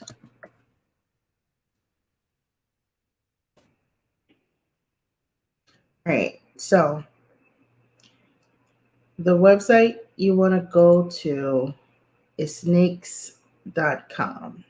NAICS.com. NAICS.com. Again, the industries are listed here just as we saw earlier when we were registering the business. So easy to click on. It automatically took me to a deeper dive of the NAICS code, right? So this can be a lot of information. I want to stay on the top level for you all to see the industries in the NAICS field. These are the different sectors of services that the federal government buys from companies like yours. Okay. And I want you to get familiar with these industries because this is where you can narrow down what your particular NAICS code is for your company. Now, again, we can help walk you through this and do this for you as well. But I want you to also understand that you can do this for yourself as well. So, with that being said, if you were in construction, which is so complex in the federal government, there is the general construction industry. And then when you go into that next level of understanding and looking at the different services that are offered under the construction industry, you will begin to create or drill down and pull out your official NAICS code. So if you were a roofing contractor in construction, you would click roofing contractor and it would give you your final NAICS code. You would add this to your capability statement. All right. And they actually provide a description of the service so that you can make sure that this is what you do. There's also more details, like when I said that there's levels to this, and it just goes deeper and deeper. You can really get pretty specific and understanding that you're using the proper NAICS code by drilling down and clicking the links that are available. Now, the other part of this is that you can see what companies um, sell the most services annually, right? And this information is so important and beneficial to you because if you click this company information, you now get the company profile. You get their DUNS number, you get the name of their company, and you get their contact information. You'll see how many employees they have, you'll see their sales volume, and you'll also see their NAICS codes, right? You can also go to their website. Looking at companies that are in the same industry as you are, this is how you do your market research. And this is how you also build relationship because you could become a subcontractor to this very company that we're looking at. So go to the websites, check out their information, and see where things align with the services and the solutions that you offer um, alongside what it is that they offer. And this also gives you some language that you can use when developing your capability statement or developing your marketing pitch or whatever that is, um, and be able to bring into the creation of your services and solutions. They have been successful. And as you can see, they have the contracts with the government. So check out those websites. I'm going to back out of this so that we get back to the next website. Um, check out the websites, check out the profiles of these companies, right? So that you can see where things align and get some ideas for what you are building and creating for your own company. I'm backing out of this so that you can follow. Now, I have a client with cranial prosthesis. Excuse me, cranial prosthesis, but I'm going to show you how this search string works, where you can use keywords. So, for example, logistics. Actually, let me do something different. So, there's like those personality assessments.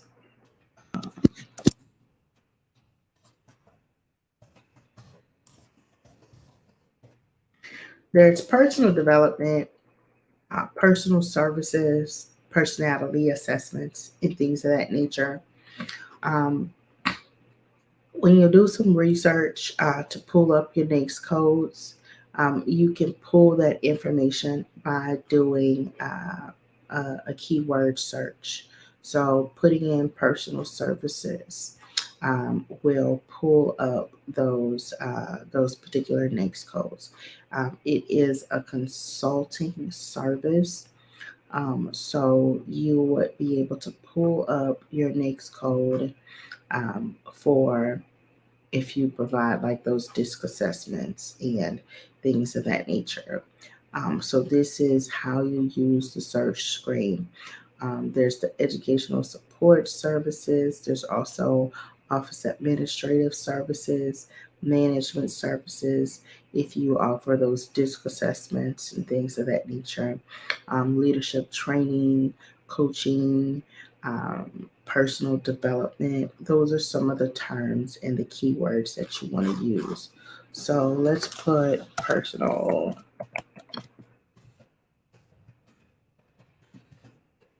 development. Excuse me. So again, some of the same things show up. And it's because it's just a narrow focus, right? So management development training would be the next code for DISC assessments. That's 611430. Personal development, if you have a school or if you provide training, etc., and so on, you may use the 611699 as your code. Um, but just wanted to give that example for the others that are um, in this particular training. Portfolio management, managing personal investments and trust. That's for those that are in the financial space. Personal fitness instructor training. These are your NAICS codes, all right?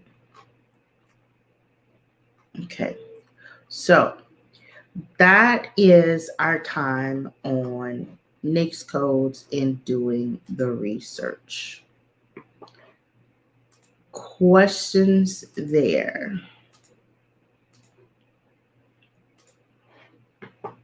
Questions on NAICS codes, developing your capability statement, how do you use your resume, etc., and so on. Okay, so now you know how to identify your top 2 NAICS codes. All right, so moving on. Let's go back to our slides. So quickly, I will show you how to get your Dun & Bradstreet,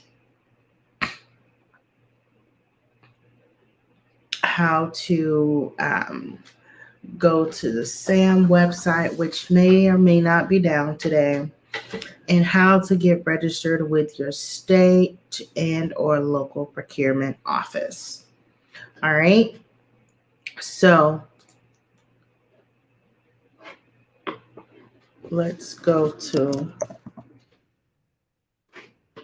Dun & Bradstreet. I am going to share a new screen.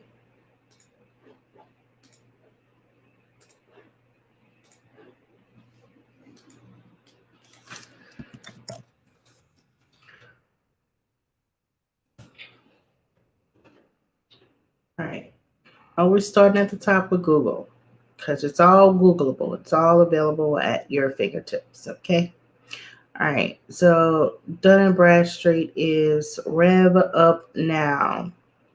You know, the federal government is leaving Dun & Bradstreet numbers, but that's another conversation. So that's something new that they have going on. I am basically taking you to the site because this is where you go to set up your own Dun and Bradstreet. Oh, look at them. All right. They are updating. I'm a tech person, so I notice little things. But if you can see the gray here, it says search in the Dun and Bradstreet data cloud. So they're migrating and upgrading to cloud. We know that the government is updating and migrating to cloud as well. In many facets, they've gotten a lot of laws passed through and approved. So if you are in tech, it's time to show up and get these contracts. But let me stay on track here. So with Dun and Bradstreet, you could actually do a search for a company.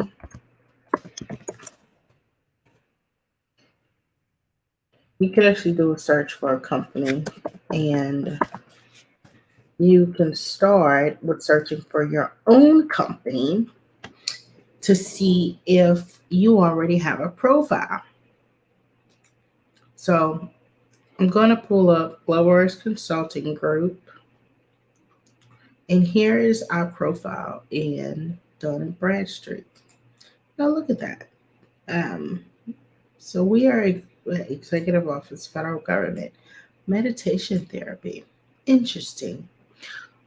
So we are involved in holistic health, but marketing consulting solutions. These are some of the services that we offer. And you see my name as the key principal, address, things of that nature. This is public information. When you log into your account, if you have a paid account, you can actually drill down and pull more information about companies, business credit score, and all of those type of things. All right, but to set up your own Dun and Bradstreet account, if you don't already have one, um, they've changed this account a little. So I'm looking for getting started. All right, so it looks like you go to the DUNS number tab, get a DUNS number.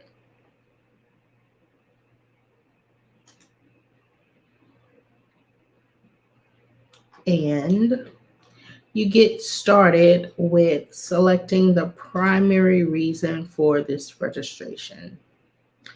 You can say, or actually, you want to say that I am a US based business. I would not recommend saying anything else because that changes the establishment and the setup of your process. You are aspiring to be a government contractor, but you want to start with I am a US based business. Put in your business name, your address, your company, etc., and so on. So let's see.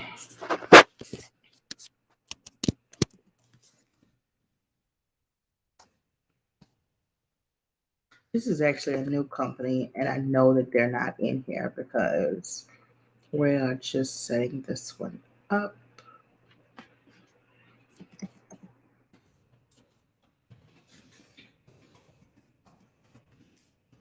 I'm just putting some dummy information in here.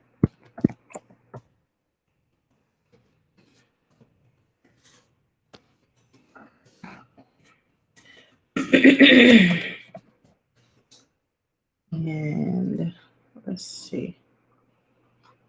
Actually, could put DC 00201.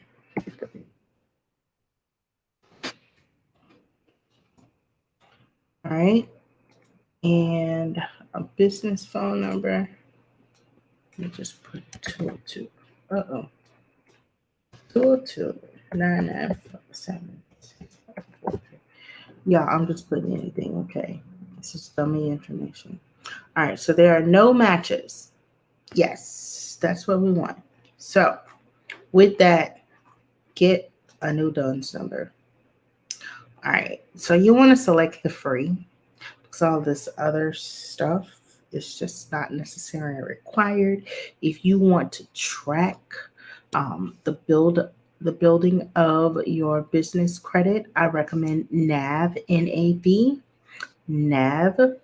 um, and then just really grow from there. But you want to click Get Started, and that is going to start your profile. You put in the personal information, agree, and register. I'm not going to do that because I don't want to take up this actual name that we are setting up um, and put in dummy information. But you'll get the gist of it of how to set up your DUNS number. Okay, let's go over to sam.gov. It was beta.sam.gov at some point, and it has officially migrated. So Sam is set up and rocking and rolling.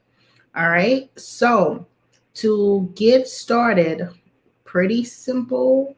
Register your entity. The new site, the new tool is actually pretty easy to navigate. So um, you want to click on register your entity. It is going to start and ask you for your DUNS number. You must have a DUNS number before you can set up your SAM account. All right. So with that, you put in your DUNS number. It's giving you all of the details of how this whole setup is going to look. And then from there, allow 10 business days after you submit your registration for it to become active in SAM, and an additional 24 hours for that registration to become available to other government systems. You can check the status of your registration through the SAM tracker. Okay, so um, in addition to setting up your account in SAM, you will also get a cage code if you do not already have one. You want to get your cage code because perhaps down the road you will do business with DoD, the Department of Defense. So there you have it. All right. So to get started, well, I don't actually want to log into my account, but it's going to bring you to this login.gov page. And actually, there's no, um, I can actually log in to show you what it looks like. I have security on my account, so every time I log in or anyone in the company logs in, it has to be verified. So that's what you saw there. You can set up the same security measures for your company. It's taking a little bit of time to open up and register, but excuse me.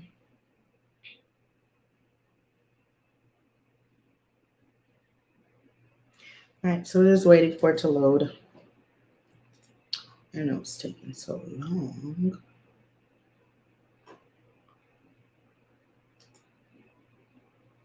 Got hung up somewhere. A bit of technical difficulty there because this is not the look. There we go. All right, so I am signed in.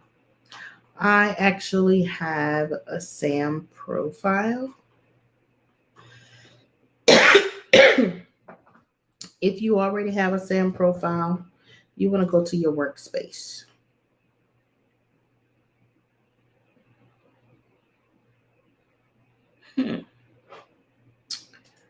Maybe normally this site is down on the weekends, so um, I'm not sure if maybe I was able to slip in behind the scenes, and that's why we are seeing the white screen. but it showed that I was in. So, okay. All right. So here's my workspace. It's working now. It's slow, but it's working. All right. So I'm actually in my live Global Works Consulting Group sam.gov account. So this is what it looks like once you have been set up. I actually updated my registration. I changed my NAICS codes on the 17th. I removed some just to just narrow down the focus. But to look at my um, my entity, you click on and you do the same for yours. You just click on entity registration and open it up, and you'll see the details of your SAM registration.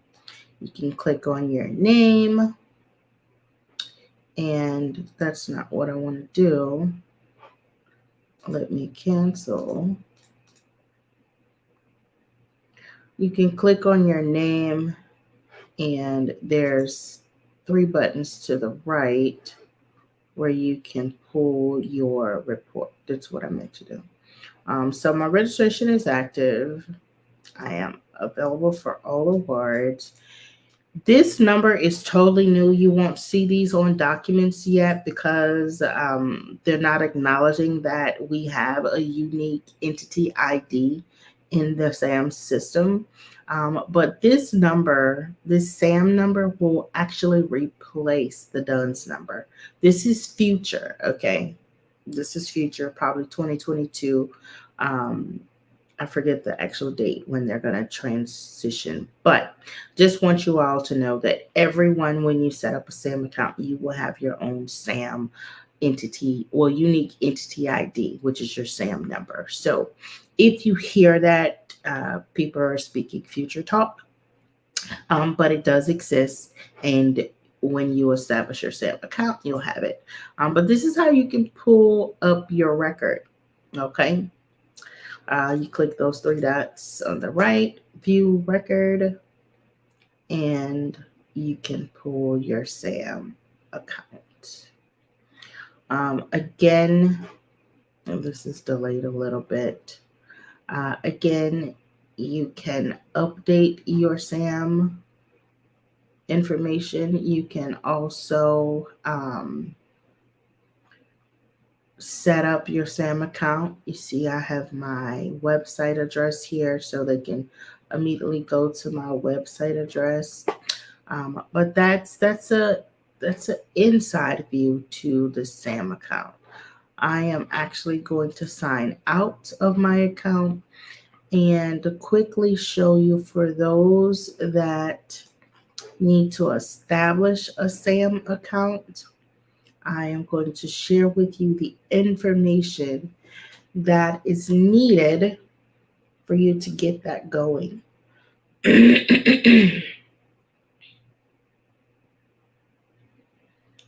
Again, another white screen taking a little bit to register, but it's working.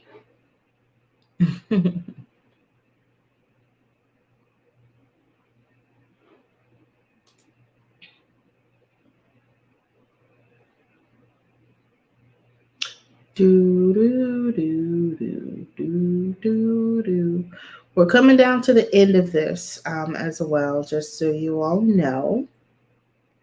Um, Thus far, we have covered quite a bit of the execution session, showing you what to do, where to go to get it done, giving you some tools and some resources, giving you some recommendations for business systems, accounting systems, payment processors, examples of capability statements, how you can identify your top NAICS codes, as well as looking at the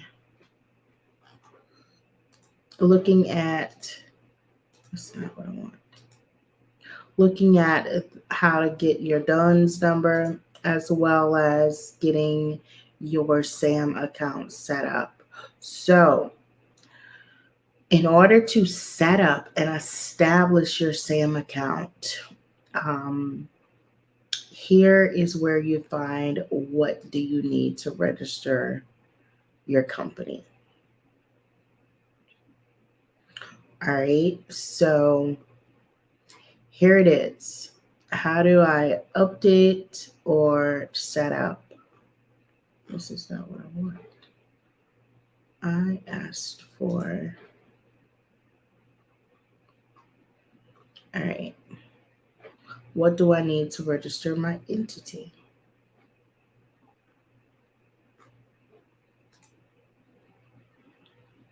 When I click on that,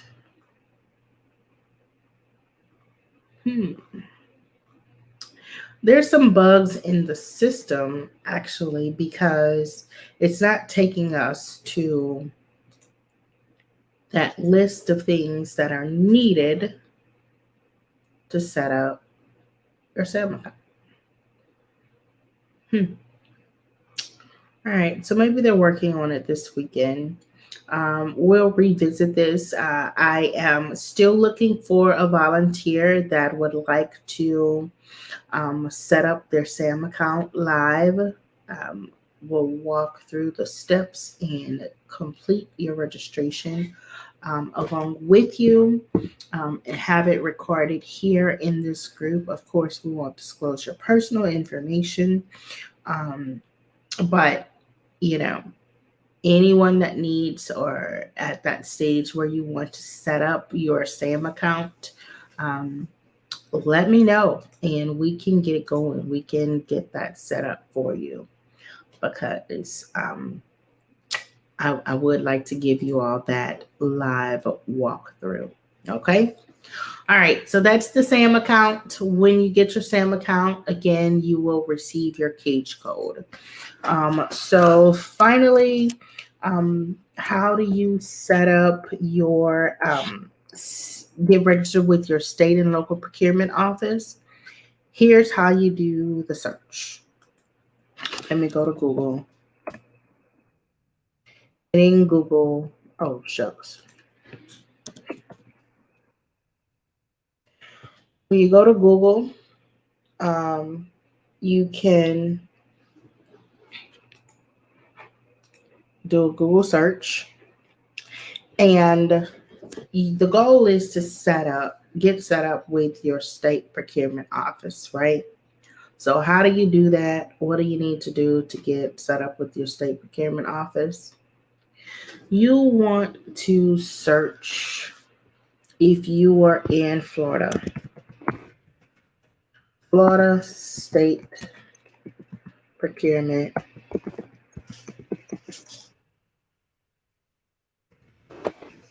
Office. Florida State Procurement Office. If you are in Atlanta, you type Atlanta State Procurement Office. If you're in Texas, if you're in Idaho or Iowa, you would put your state name and procurement office. Okay. All right. So once you put that information in, it's going to bring you to that state procurement office site. State procurement office language can vary from state to state, but this is where you learn how you can be a contractor to your state, right? So, much similar to the process of doing business with the federal government. Another good start to getting into this space, you either start as a subcontractor or you do business with your state and local government. You get the same type of exposure and experience. Of course, the personas and the structure of the systems is different from the state versus the local and the federal and the regional levels of government. But all in all, It's contracting, and what remains the same is the service that you are offering to those entities. So, with that being said, for the state of Florida, my Florida Marketplace is the state of Florida online procurement system where you can see what the state of Florida is looking to buy, right? So, you want to click on vendor resources. You can learn a little bit more about that whole process, doing business with the state of Florida. Setting up your account is Sunbiz. Then there's a vendor information portal, and then there's the bid system. Okay, so there's many levels and layers to this as well. Just as with the federal government, I am introducing this to you so that you can decide, okay, I want to start and do business in my own backyard, in my hometown, and get a contract. And when you do that, you can then get to work. You can build relationships, you can build capital, and you can also put your systems in place for your company. All right. So there's all different types of forms. None of that, is probably relevant at this point. But every state should have a doing business with the state overview. Some may not, but that's what you want to look for to get an understanding of where you are getting started. This is a one pager that gives you all of the steps to take. Okay. Just like a NAICS code, the state of Florida has a commodity code. All right. And in that process, they'll provide you with that information. All right, so you want to register, like I said, sunbiz.org. That's where you set up your account. All right, and then you're going to have to register for a vendor information portal and choose your commodity codes.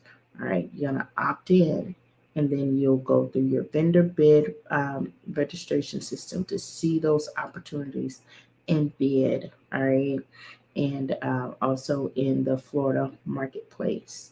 Um, that's where you will be able to, see those different opportunities and prepare your response. So, all right, so let's go to sunbiz.org and show you.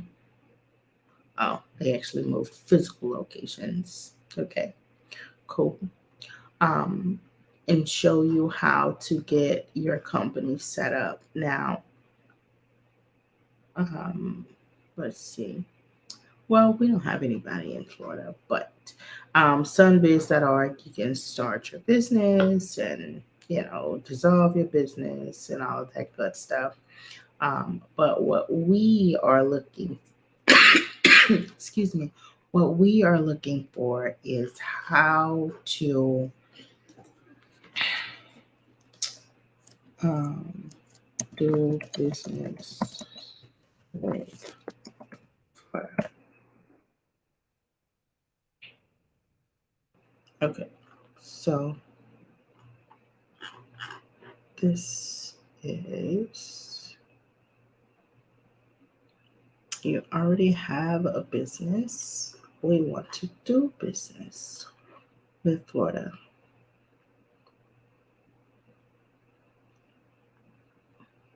Let's see. I don't see what I'm looking for here. Let's go back. Oh, go to the vendor information portal. All right. So the vendor information portal, there's the login, and then there's the registration. Yeah, I'm kind of different. I actually start with a challenge, doing something different. So My client is actually in Florida, thinking about getting them registered. So I've got to figure this out anyway. But anyway, for the purposes of what we're doing here, this is an example to get registered with the Florida Procurement Office. And it looks like they start with your EIN number to get registered. So you want to have your EIN handy. Um, Doing business with Louisiana. Yeah, actually, well, doing business with Louisiana or Louisiana State Procurement Office is what we should be searching. Yeah, that didn't get us there. So, Louisiana State Procurement Office.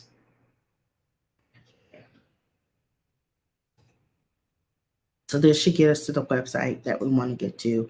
If we were in Louisiana and we wanted to become a vendor in the state of Louisiana, as you can see, their website is set up much different from Florida, but this is their landing page for the Office of State Procurement, and they actually have some quick links. Well, um, to get registered, you go to vendor registration. You can also look at the current bid opportunities, the current RFP opportunities, current state contracts. This is actually a nice, easy, clean setup and layout. You can also look at the staff directory to see who's working with these agencies. I'm flowing a little bit better because I know Louisiana, but in Florida was totally new. But um, needless to say, you can actually look at their staff directory and be able to look at who's in these different offices.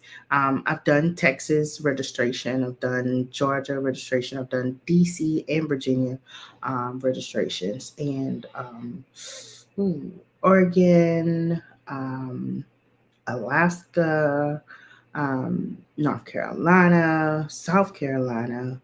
I've done a number of states, but Louisiana is pretty simplified. You can go to vendor registration, and here is where you actually get enrolled, right? So LAPAC is the acronym Louisiana Procurement and Contract Network. You get registered by clicking their enrollment portal. And again, this is how you set up your account. Put your company name in, and you can put in your EIN number. That's the IRS.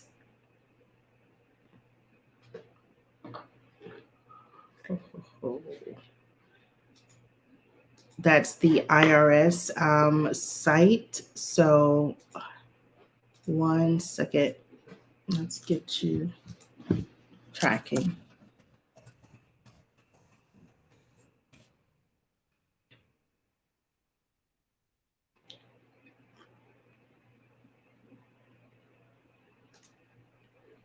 All right, so this is the page, and here are the links, the vendor registration links. All right, staff directory, vendor registration, current bid opportunities, RFP opportunities, state contracts, etc., and so on. And here's where you click the vendor registration. And then there's the vendor enrollment portal. Okay, you click the vendor enrollment portal, and this FEIN or social security number. The FEIN is the EIN number that you got when you went to the IRS site and set up your EIN. The only time that you would use your social security number is if you don't have a business and you are pretty much operating as a sole proprietor, and you are doing business in your name. Now, the thing about this is you'll provide your EIN, but you'll also provide your social security number to the state of Louisiana. Again, every state is different. But for the purposes of what we are looking at, you're going to put your company name, your EIN, social security number, your address, and then you're going to continue. And that's going to take you through the process of setting up your account. This is for, again, Louisiana.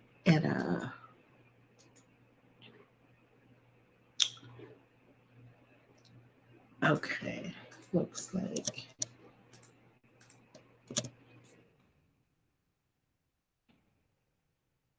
Okay, so here's the screen that I was looking at once we clicked vendor registration.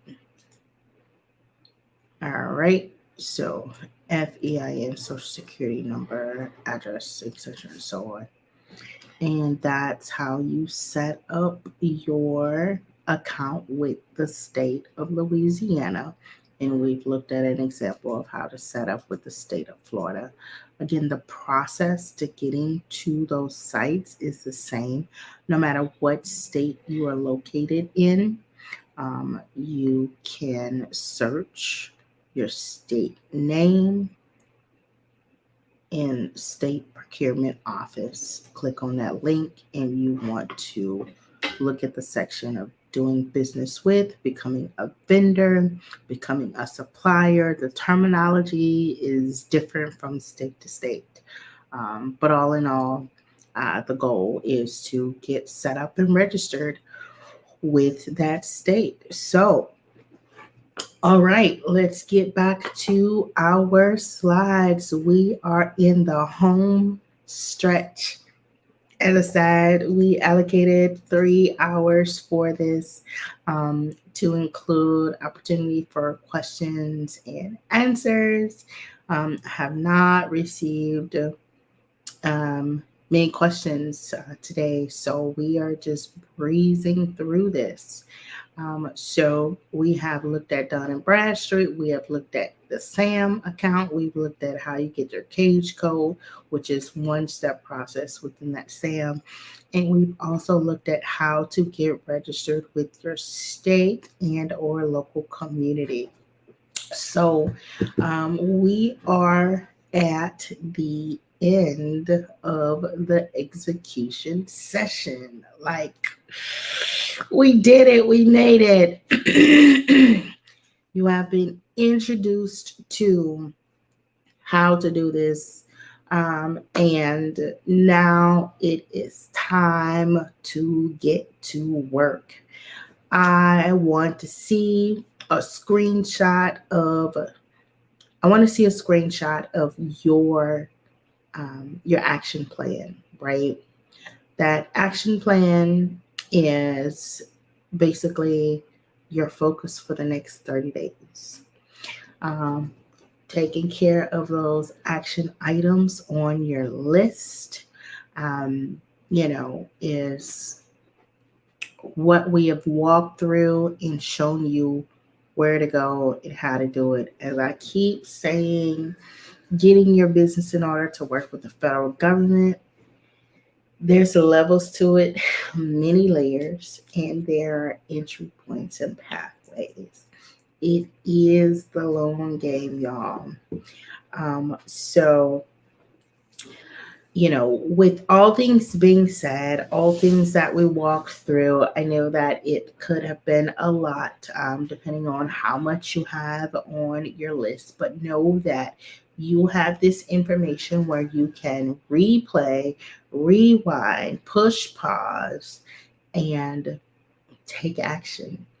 Just as I was able to pull up those websites, you now have the information and the location of where to go.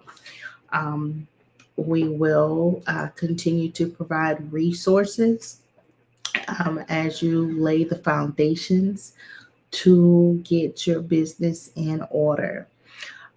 If you find that you are stuck, reach out to us and let us know how we can help you get unstuck. That could mean us giving you, the next steps or the information on where to go to get it done, or that could mean us doing it for you. We are here for it, okay? We provide business development and we help you lay the bricks and set your company up on a solid foundation. All right. Once you complete these items, we want to talk with you about accelerating your path to becoming a subcontractor, a state or local contractor. Okay. All opportunities are open to you depending on the services that you sell. We are going to help you identify where the money resides, where the dollars are, where the government is, what government agency is buying what it is that you sell. We want you to be successful in this process. So, the next step is to, get into the accelerator. So, let's focus on laying the foundations, taking action to getting things in order, setting your company up on a solid foundation. You have your action plan. You now have the information to execute, and we are here to answer any questions that you may have to get things done. So. Um, I am just excited to have helped you walk through your action plan and providing you with the insight and the information. In the accelerator, we talk more about identifying those bid opportunities. We help you understand how to bid for those contracts. We talk about business certifications, identifying what business certifications are best suited for the type of services that you offer. And we also help you create your capability statement. We do an exercise to create your portfolio and your marketing message. And we also help you create the templates and the messaging for your marketing, right? When we get to that stage and you are ready to launch full throttle into contracting, then we will talk about the accelerator. But until then, we want you all to build the momentum and take immediate action. There's levels to this, and we want to make sure that your business is in order. You, as the business owner, will certainly decide your level of readiness, right? So we want you to use this community here in Facebook. Excuse me. We want you to use this community here in Facebook as your place and your space to ask questions, to share your wins, to just build relationship with other business owners that are here, so that you can win, so that you can be successful. We thank you and appreciate you for your level of commitment and investment to procuring federal government contracts. We believe that you can build wealth in this space and really set your company up to win and establish a legacy. So, um, I'm just excited. I'm looking forward to seeing you check things off. I want to see your action plan. Okay. I want to see your action plan so that I can help you check those things off. You can drop it here in the Facebook group, or you can send it to us via email at contracts@erinporsche.com. That's contracts@erinporsche.com. Um, send us your action plan, all right, so that as you prepare to take the next steps, we can get the business done and get things in order. So, again, thank you so much for registering for the workshop and showing up to do the work. The level up is here, And federal government contracts, could certainly be your portion. And we want to make sure that you win. So, 4, 3, 2, 1. level up, Level up. level up, level up. Level up, level up, level up, level up, level up, level up, level up. All this on me so yummy, all this sauce so yummy. Know you want this yummy, yummy all in your tummy. Level up, level up, level up, level up, level up, level up, level up, level up, level up, level up. All this on me so yummy, all this sauce so yummy. Know you want this yummy, yummy all in your tummy. Them old mistakes are gone, I won't do them no more. That's old news, that's news. I done did that before. I turn up into something. My comeback on 100. Let's talk it, more action. You just go CC coming. I just keep elevating. No losses, just upgrading. My lessons make blessings. I turn that into money. They gotta never settle. This beat is so much better. I'm chilling, I'm winning, like on another level. Oh, you can talk all you want. See me as a greater, nothing I'm afraid of, and I can have it all. Listen. You can have it all, okay? Greater is here. This is your opportunity to level up and go to the next level and do business with the federal government. So, again, thank you so much for showing up, committing to do the work, and to take your business to the next level. Let me know if you have any questions, if you need any more information, and let's win. Let's win. You all take care. Go out and enjoy the rest of your Saturday. And I will be here in the Facebook group should you need anything. You have the replays, walk through them, and let's get her done. I'm Erin Porche. Thank you all so much. I'll see you all next time. Bye bye.